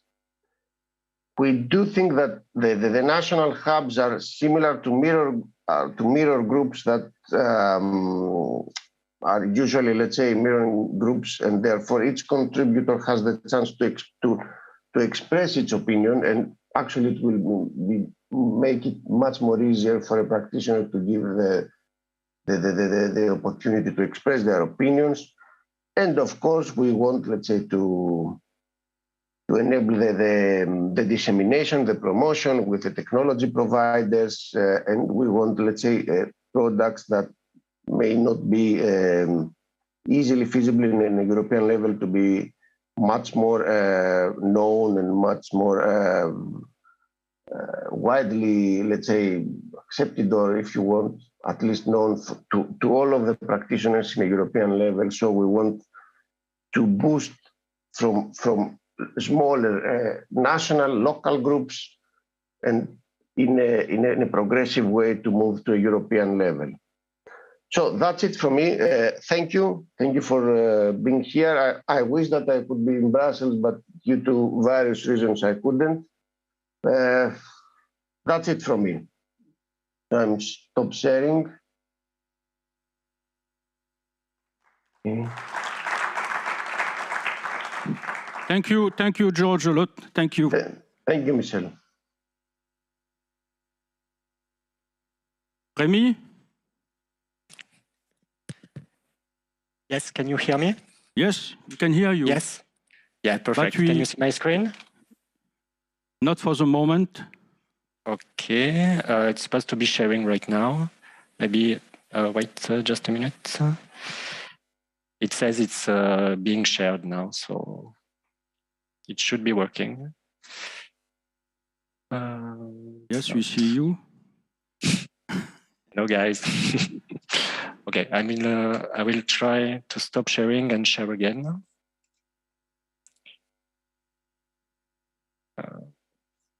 Okay. Yes. Oh, yes. Is that okay? Can you see my screen? Yes, we see your screen. Okay. But can you present? Yeah. Yes. Present a mode all the page. Yeah. Sorry. Excuse me, guys. No problem. I will try again. Oh, that's my face. Very big.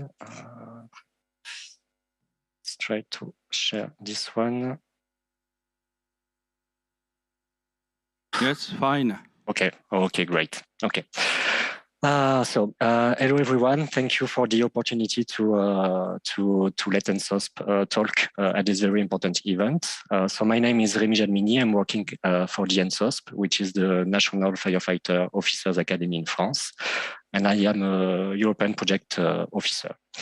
I would like to thank Michel, Olivier, and George for the presentation, and also the organizers for this very interesting event. Thank you. So I will present to you the FireIn platform and website. Those are the online tools of the FireIn project. So I will present the online tools. I will talk about the future improvement of the platform. I will take the example of the French National Platform for Knowledge and Resources in civil security and civil protection, the PNRS, because this is the model that we took for the FireIn platform. And then we will talk about what's next to disseminate a bit better the innovative solutions, depending on the interests expressed by the registered participants, notably through FireIn thematic dossier. And then we will talk a little bit about the practitioners' involvement and what are the next steps for the project. There are two main online tools for the FireIn project. So the first one is the FireIn website. So as for all the other projects, it's a very common website, let's say. So it's the main information point for all information about the FireIn project. So you will find all basic project information and results. You will be able to connect to the platform via different buttons and possibilities. You can see one here. So you can become an associated expert or become a solution provider. So this is the landing page of the website. So this makes the link to the eFireIn platform. And inside the typical website, so you have all the typical information, the basic project information, the news about the project, the clustering activities that have been taking place and that Michel, Olivier, and George were just talking about, and also the dissemination actions that were carried out and that are going to be carried out in the framework of the project. So that's for the website. Then the main tool, the main online tool is of course the eFireIn platform.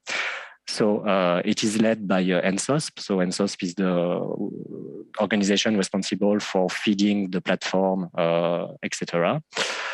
As presented before, the platform is also structured according to the five professional areas that were identified. So search and rescue and emergency response, structure fires, landscape fire crisis mitigation, natural hazard mitigation, and CBR&E.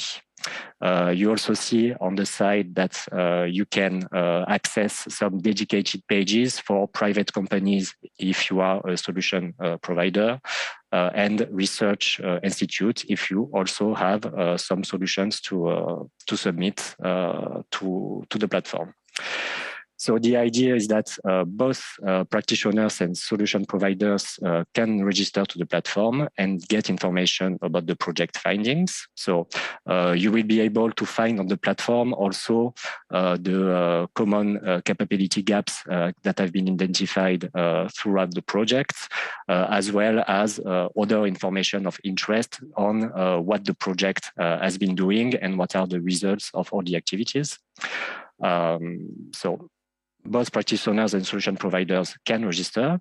And as it is written, thematic working groups have been established during the course of the project to discuss the capability gaps and how to address them with the capability challenges. And the idea is that these thematic working groups are still alive and practitioners can discuss also the current capability gaps, the capability gaps that they can foresee, and things like that.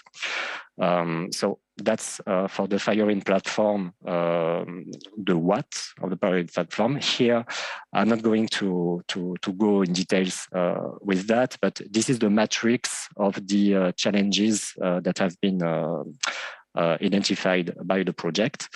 You can find this matrix on the platform. You can access it, and as you can see here, you have hyperlinks that you can click, and it will land you on the page describing each of these challenges.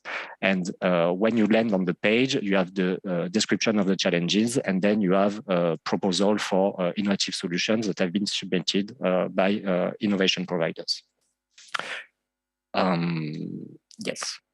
So actually, what are the tools that are available on the platform for both practitioners and solution providers? So you have this possibility to submit your solution if you're a solution provider. By solution provider, this encompasses companies as well as research centers. So they can submit a solution which will address one of the capability gaps that have been identified, or one need that have been expressed by the practitioners and that need to be addressed by some innovative solutions. That's for the solution providers. And then the practitioners, they can search for the solution, for solutions that have been submitted by solution providers. So they can access a catalog of submitted solutions. There is a search engine, and they can search for a solution specifically for an area, for example, in search and rescue, where I need a very specific innovation to find victims under rumbles. Bam, they go there and they try to find an innovative solution.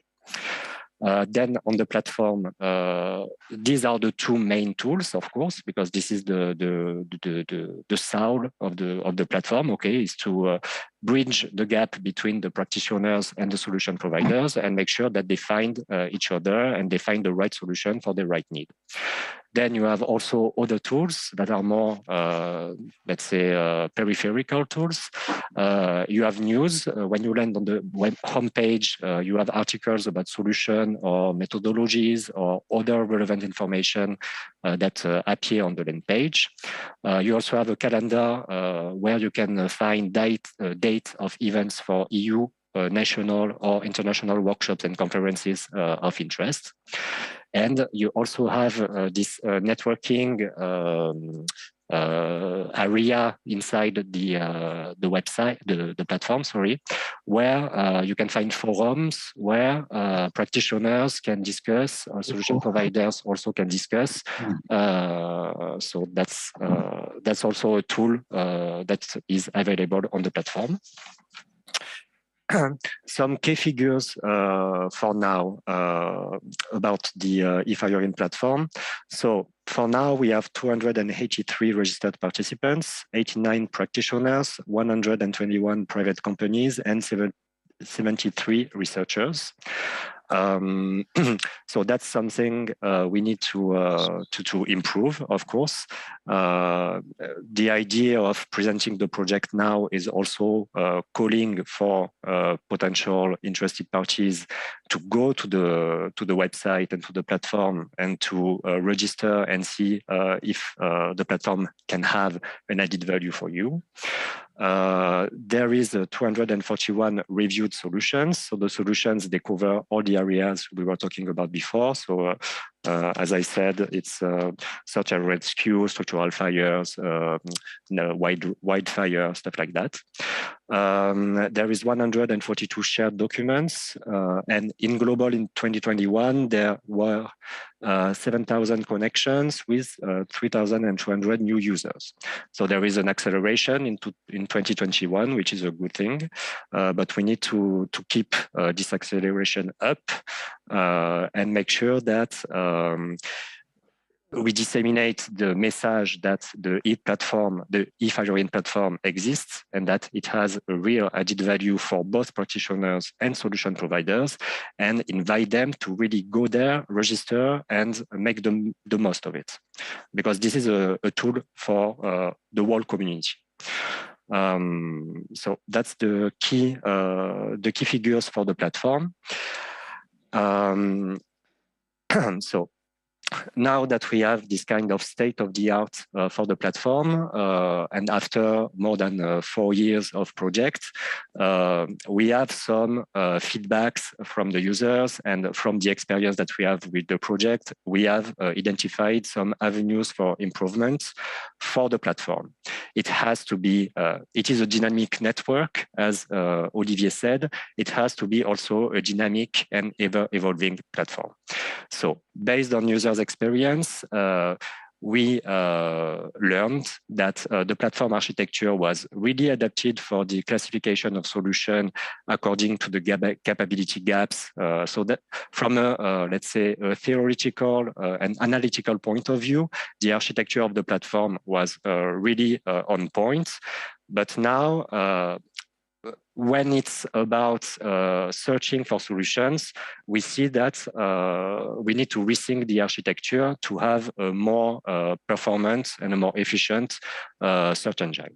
So that's a very important thing that we need to work on, because, I mean, the main added value of the platform is to offer for the practitioners a simple tool to find a solution to their problems. So the search engine must be as efficient as possible. Behind that, it means that we need to reorganize the data and we need to reorganize the database, working with tags and keywords. But that's a bit more technical, but we really need to think about, we really need to take actions on this to make sure that the platform is offering an easily accessible service.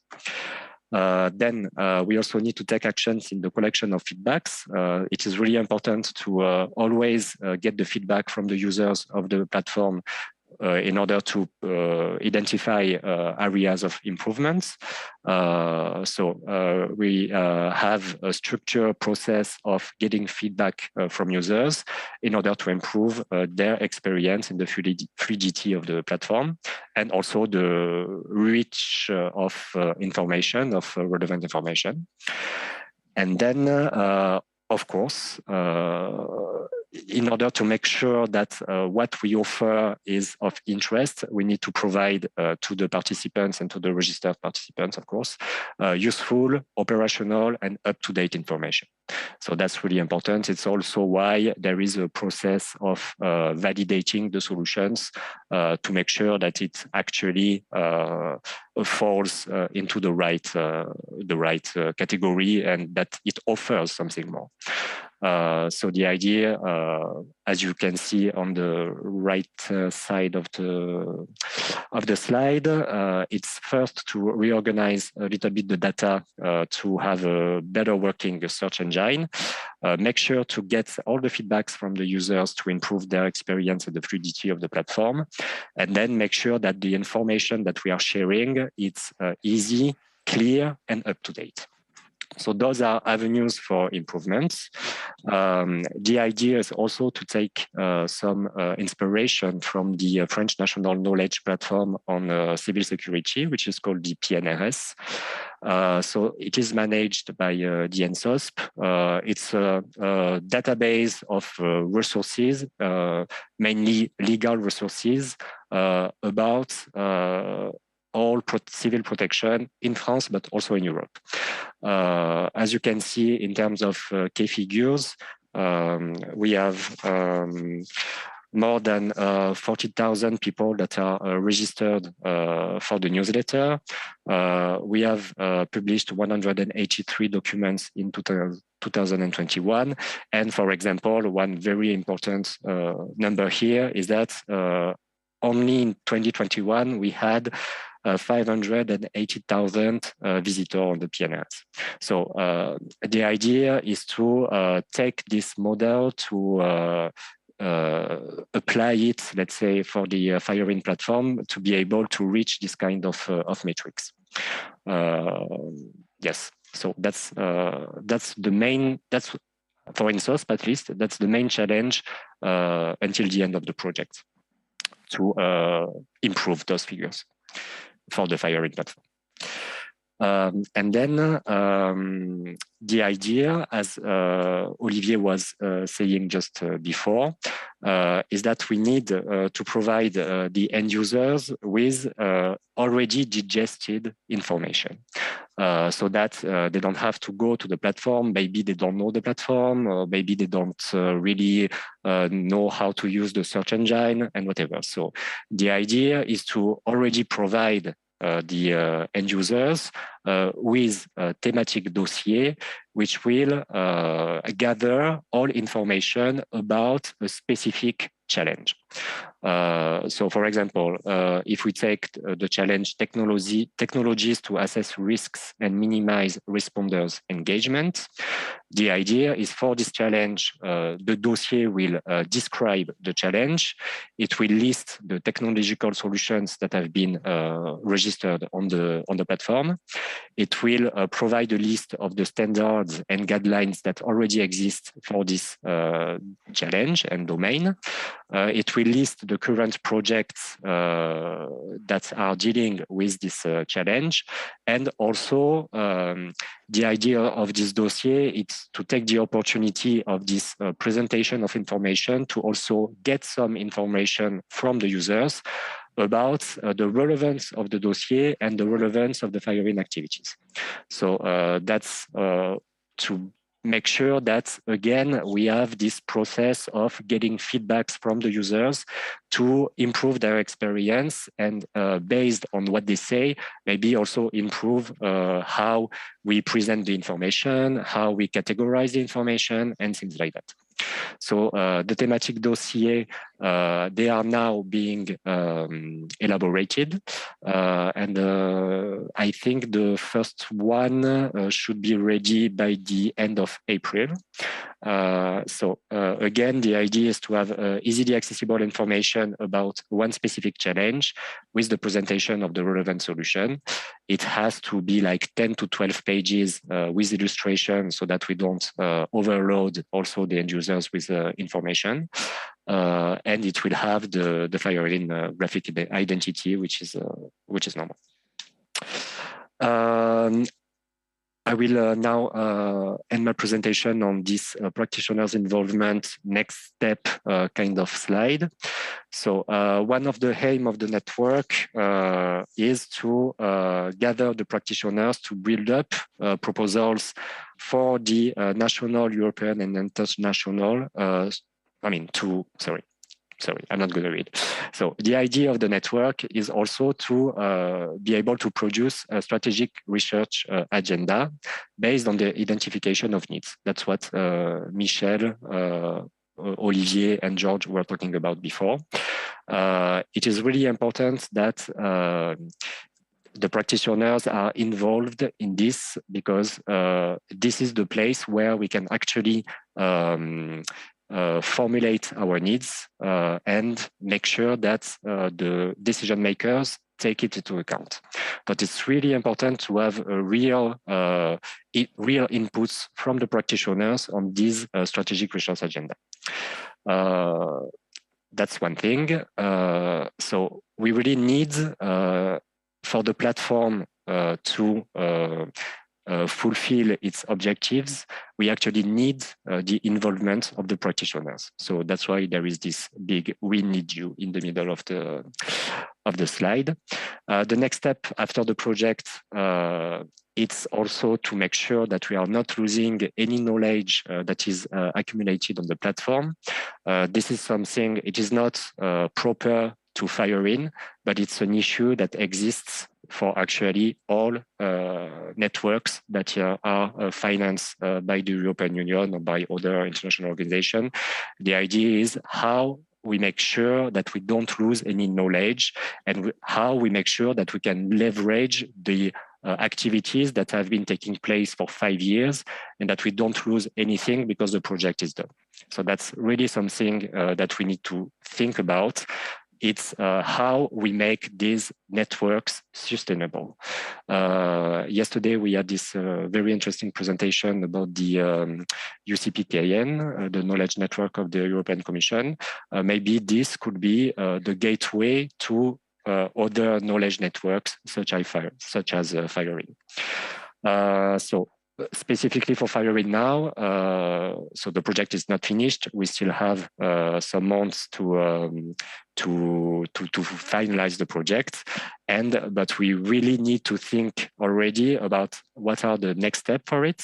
How are we going to launch a new initiative to actually leverage the work that has been done, and to make sure that we do not lose again any knowledge and all the work that has been done to bridge the gap between innovators and practitioners. That's it for me. Thank you very much for your attention.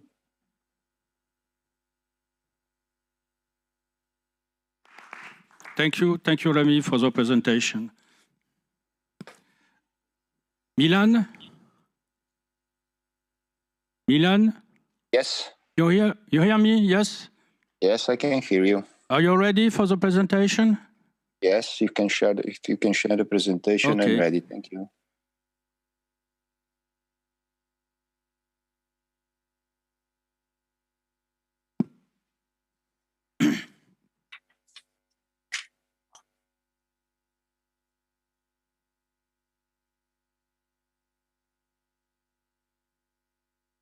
We see nothing for the moment. No, I don't see presentation. We see nothing.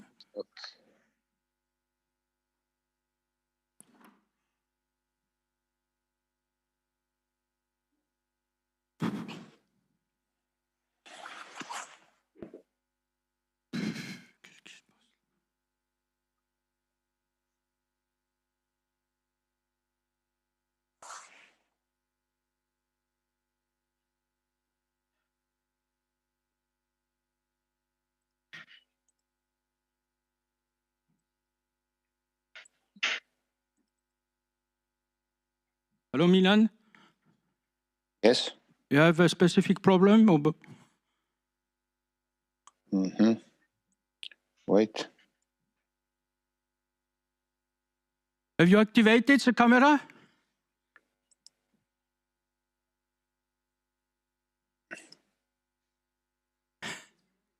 Yes. Yes, we see you. Okay.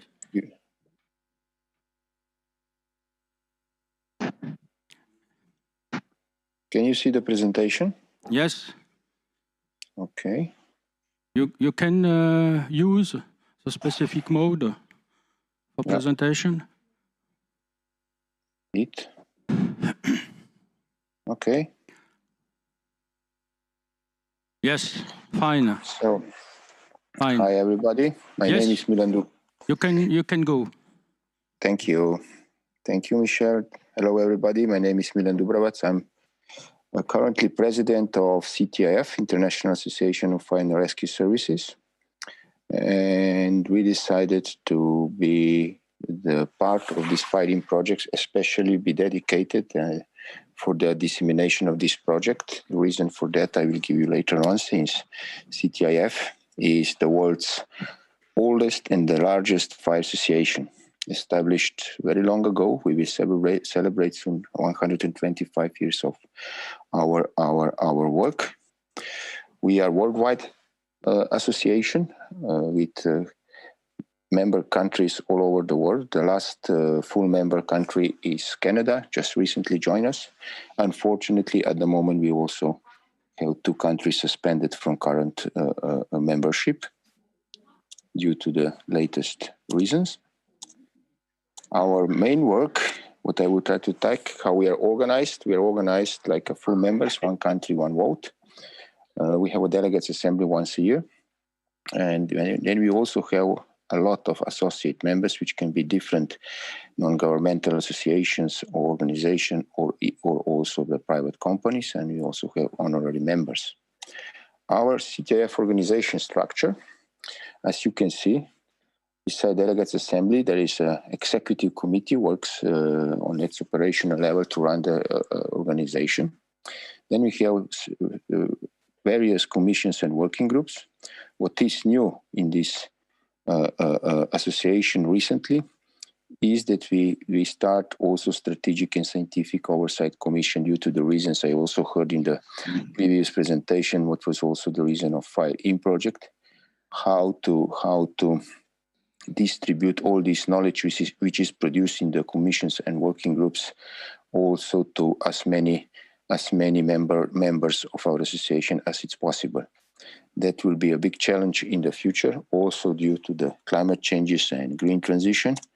So our Strategic and Scientific Oversight Commission was recently established, basically to improve overall work process that are limiting some CTIF ability to use and all the talents and knowledge of the members, which are mostly produced in, as I said, working groups and commissions. Also, we would like to create a structure and process to direct and support CTIF existing and future technical contributions to mitigate risk on strategies issues. For example, the global challenge presented by climate change that threaten the safety of communities and first responders. That will be a big issue. And also we have scientists in this commission, which can give scientific support to commissions and working groups in some areas. So quite a big challenge for the future work. Also the change in our structure, what we saw, also it was mentioned before, sometimes we saw that I would not use the word losing the knowledge, but we mostly talk about reinventing the wheel. A lot of things which are already developed sometimes disappear, and we start to discuss the same things which were developed already. That's also the aim of this Fire-In project, to create the platform that all this knowledge would be available and also in the right way accessible to the ones who are developing some parts of the systems. Just to name, I think it's frozen. Like that.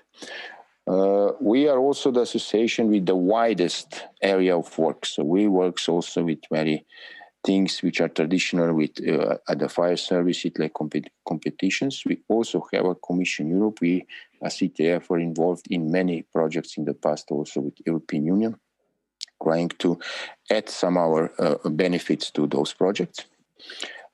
We have special commission for the new countries due to the challenges the firefighters face at that area.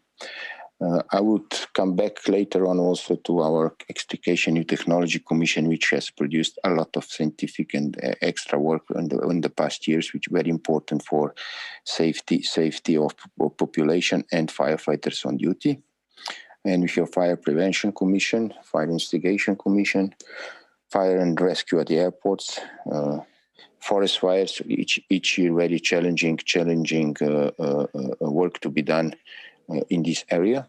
Then Hazmat Commission, special issues working lately also in the area of rescue and health service for firefighters. Then a special working group for tunnels, which are, especially in Europe, quite a challenge. Then Women in Fire and Rescue Services, which is very big commission, also involved the members from the non-CTF countries like Australia and so on. Then History Commission, Youth Fire Brigades, very important also for our future work, especially when we talk about voluntary work in the area of rescue. Therefore, also we have Volunteer Firefighters Commission.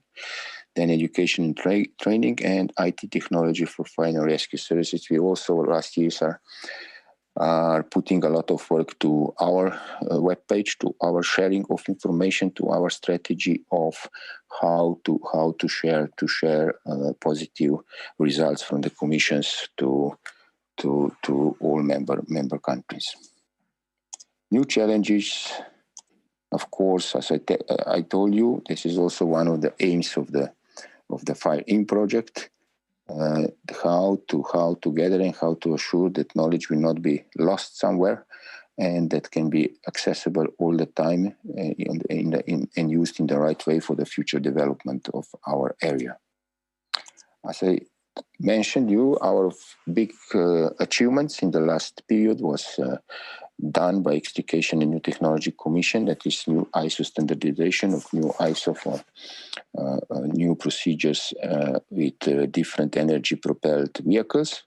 Our ISO standard 17840 is already in place. The big challenge of CTIF, of the Extrication New Technology Commission, and also special working group inside is now how to implement. Now we're again challenging the same or similar challenge, how to spread this information to which platforms and how to implement this standard to member countries and to the systems in the member countries of CTIF, which is quite a challenge. It doesn't go so easy as we thought. This part of this standard are also special rescue sheets and training manuals for new vehicles which are coming with a big speed. High development is in this area, and we expect it will continue next year. So that also will be a big challenge for this commission and for implementation of this standard. We also developed some best practice procedures also for new propelled energy vehicles, and that is continuing process. As I told you, we also have a special implementation group for this standard, which we think it's one of the biggest challenges for the future safe work of firefighters. As I told you, this is the standard which we are trying to implement as successful as we can. Then just mention, because we have no time, some other risk we are facing. There is a lot of different areas in different commissions. That's why we also are starting this strategic and scientific oversight commission to try to assure the flow of information within commissions, to help them to get to all this good work which is done in the commissions and working groups, and to try to share it in a right way to all member countries, to all which needed this work, and of course on the other side also to in a way not lose this knowledge which was produced in one country or in one small project developed, and then it's not available for other firefighters. And from time to time we are facing that we are reinventing the wheel. We have an idea on CTF project of fire behaviors and things which were developed 20, 25 years ago. And in some countries, this development is starting again. So we try to ease and to speed the processes of those developments in the future. Special focus we do last period is also firefighters' health, because there are new methodologies for cleaning and decontamination of fire suits. In the past, all those fire suits, even if they went to the regular cleaning procedure, they didn't reach the eco standards of working regulation. Now solution is on board, and CTIF Commission is also working in that area. Just few tips I gave you. I would like, on the end, I would like to express our commitment for dissemination of that project. We have a large network, and CTF Association is available also to spread the results of firing project. Thank you.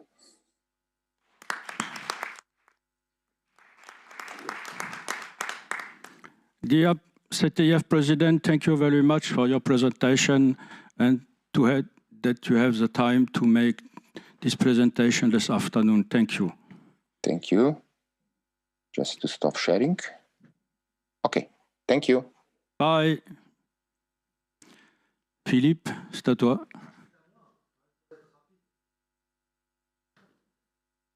Thank you very much to Firein for this very interesting and very promising. I hope that you will be indeed able to continue in maintaining this network and to extend it. So we will see how it can work, but it's very, very useful, very, very structured. And so thank you very much for this information. Well, I don't want to take too much time. I think that these 3 days, well, first of all, have been fantastic in terms of in-person meeting, because it's very good that we could meet finally others than screen apparitions. It's also for me a fantastic way to see the type of ideas that are floating around, because that you don't see in virtual meetings. It's certainly a matter of energy, of waves. You know, the brains are not functioning the same when you are participating in a virtual meeting and when you are looking at people in the eyes and just chatting like that. The type of functioning of the brain is different. And I've collected a lot of ideas over these last 3 days. A little bit long meeting, in a way. It's a little bit heavy. So it makes me think that in the future we might separate, in fact, a different type of sub-thematic areas in different shorter meeting, maybe 1 day and a half, something like that. Keeping, you know, this is very important, keeping the evening, because this is a key part of the event, and then having indeed 1 day full meeting. I think the aim of keeping meetings in Brussels is relevant for discussing with policymakers. That is, the people from the policy DGs, DG ECO, DG ENPA, Environment, will not travel, because it's not that they are lazy, it's because the resources are so scarce that we cannot really afford in traveling too much. Their team are very, very limited. And while you might be surprised, but the mission budget is not enormous, even at the European Commission. So they will not really be keen to travel. But if there are some key discussions with policy DGs which are being planned, they will come here. They will certainly come here. So we need to keep this. I think that we need to keep the idea of virtual events but I don't like days of virtual events. I like 2 hours virtual events where we need to merge, in fact, newcomers, for example. Typically, when there are some calls that are terminated, new projects that are running, they need to be brought to the family, to the community. And I will use the virtual tool for this just as a first entry door for new projects that will be speaking to their big brothers, well, to their elder brothers. That is the projects which are ongoing and even terminated. For the rest, I think that you have demonstrated with this 3 days event. I see the projects which have contributed and co-chaired, co-set the agenda. You have demonstrated the power of co-creation of this type of event, which for me is a fantastic lesson. And I can tell you that I will use this as a model for my colleagues who are dealing with other thematic areas, that is fight against crime and terrorism, border management, and infrastructure, critical infrastructure, and the SSRI, which is support to scientific and research innovation. I would like to say that what I will certainly advise also for the CERIS development is that we give room for the clustered projects. That is, for example, we had 2 examples, DRS1, DRS2, to take ownership in a way and all their events in their country, whatever they want, but not necessarily in Brussels. We don't need to be stuck to Brussels systematically. What I do not have the capacity to do is to organize events which are of technical nature, very specific technical nature, or dealing with, for example, exploitation. If you wish to have interaction with SME industry, this is difficult for me. And you have the capacity to do that. You have so I think that we could imagine that here in Brussels we'll have meetings, for example, policy speaks to projects. Okay, this is clear. It's the aim of what we are looking for here. And then you are organizing under the CERIS umbrella and with the participation of DG Home, events which are, for example, project speaks to stakeholders. And stakeholders, I mean practitioners, policy. Well, there will be policymakers, but they will be different because there will be national policymakers that will not come to Brussels. So national policymakers, SME industry, and maybe representative of the civil society, which are not well represented here in this meeting. You see very, very rarely regional authorities or municipalities. They came, but they are not really presented. So the citizen dimension is important. And I think that if we do that on a regular basis, we will strengthen the community, and it will be something natural. Well, already, what you have seen now, what has come naturally is to have discussions that led to these clusters. We did not do this. We did not oblige the project to do that at the Commission. They came naturally together, and they understood that they have more power of dissemination. So congratulations for that. I will report this success because I think it's a real success. The next step will be in June for DRS, because there will be events running in other thematic area. In June, there will be 3 days, 3 slots of 2 hours and a half virtual events for new projects that are resulting from the last call. So they will get their grants in spring, and I will bring these new projects with the project which I participated, just to have exchange of information and for them to know what ongoing projects are doing, and for the ongoing project to know about what are aiming for the new projects. There will be also this famous, I hate this word, but it will be changing. There is something called the P2PKOs meeting, you know, where for the new projects we will bring them to the policymakers, just to let policymakers know what will be the perspective over the next 3 years. So this is for June. And for December, I envisage the same type of event here on the 14th to 16th of September, 3 days. I know that it's a little bit heavy, so I will be seeing whether I might adapt this a little bit. But what is important is that I will be setting the program, the agenda for 2023, also in this event, with the help also of the CERIS expert group. We will be setting an expert group. So I hope that by next year, we'll be much more structured and much more, in a way, in a delivering mood. And I'm trying to deliver, with the help of Yvonne, a first attempt of CERIS report, because we want to have an annual state-of-the-art report in the different thematic areas. I'm working on, well, I don't know why I did that, but okay. I'm working on the big legacy papers, because I think we need to keep traces of what has been discussed since 2014 in the community of users, not because I want to have a thesis which will not be read, but simply as a kind of reference document, because you see, well, you will never read this paper, but you will see that there are participants that will be kept put in this list, the agenda, and all the recommendations that have been formulated since 2014. And you see the evolution of mentalities, the evolution of mindset that arise to what we are doing now. And it will again evolve. So it's really a learning by doing exercise, and it's not only technically, it's also learning by doing, learning from each other personally. So thank you for this. Thank you for your trust. You are doing what I have always dreamed to do, is to put human dimension in our very technical and sometimes, I would say, administrative work. So thank you very much. We keep in touch. You will be hearing from me in the next 3 weeks, I think, because now I will be leaving for 3 weeks, and don't expect to have any messages during 3 weeks. I will be in the mountain somewhere, disconnected. So thank you very much. I wish you a very, very good trip back home, and we keep in touch. And congratulations again. Thank you.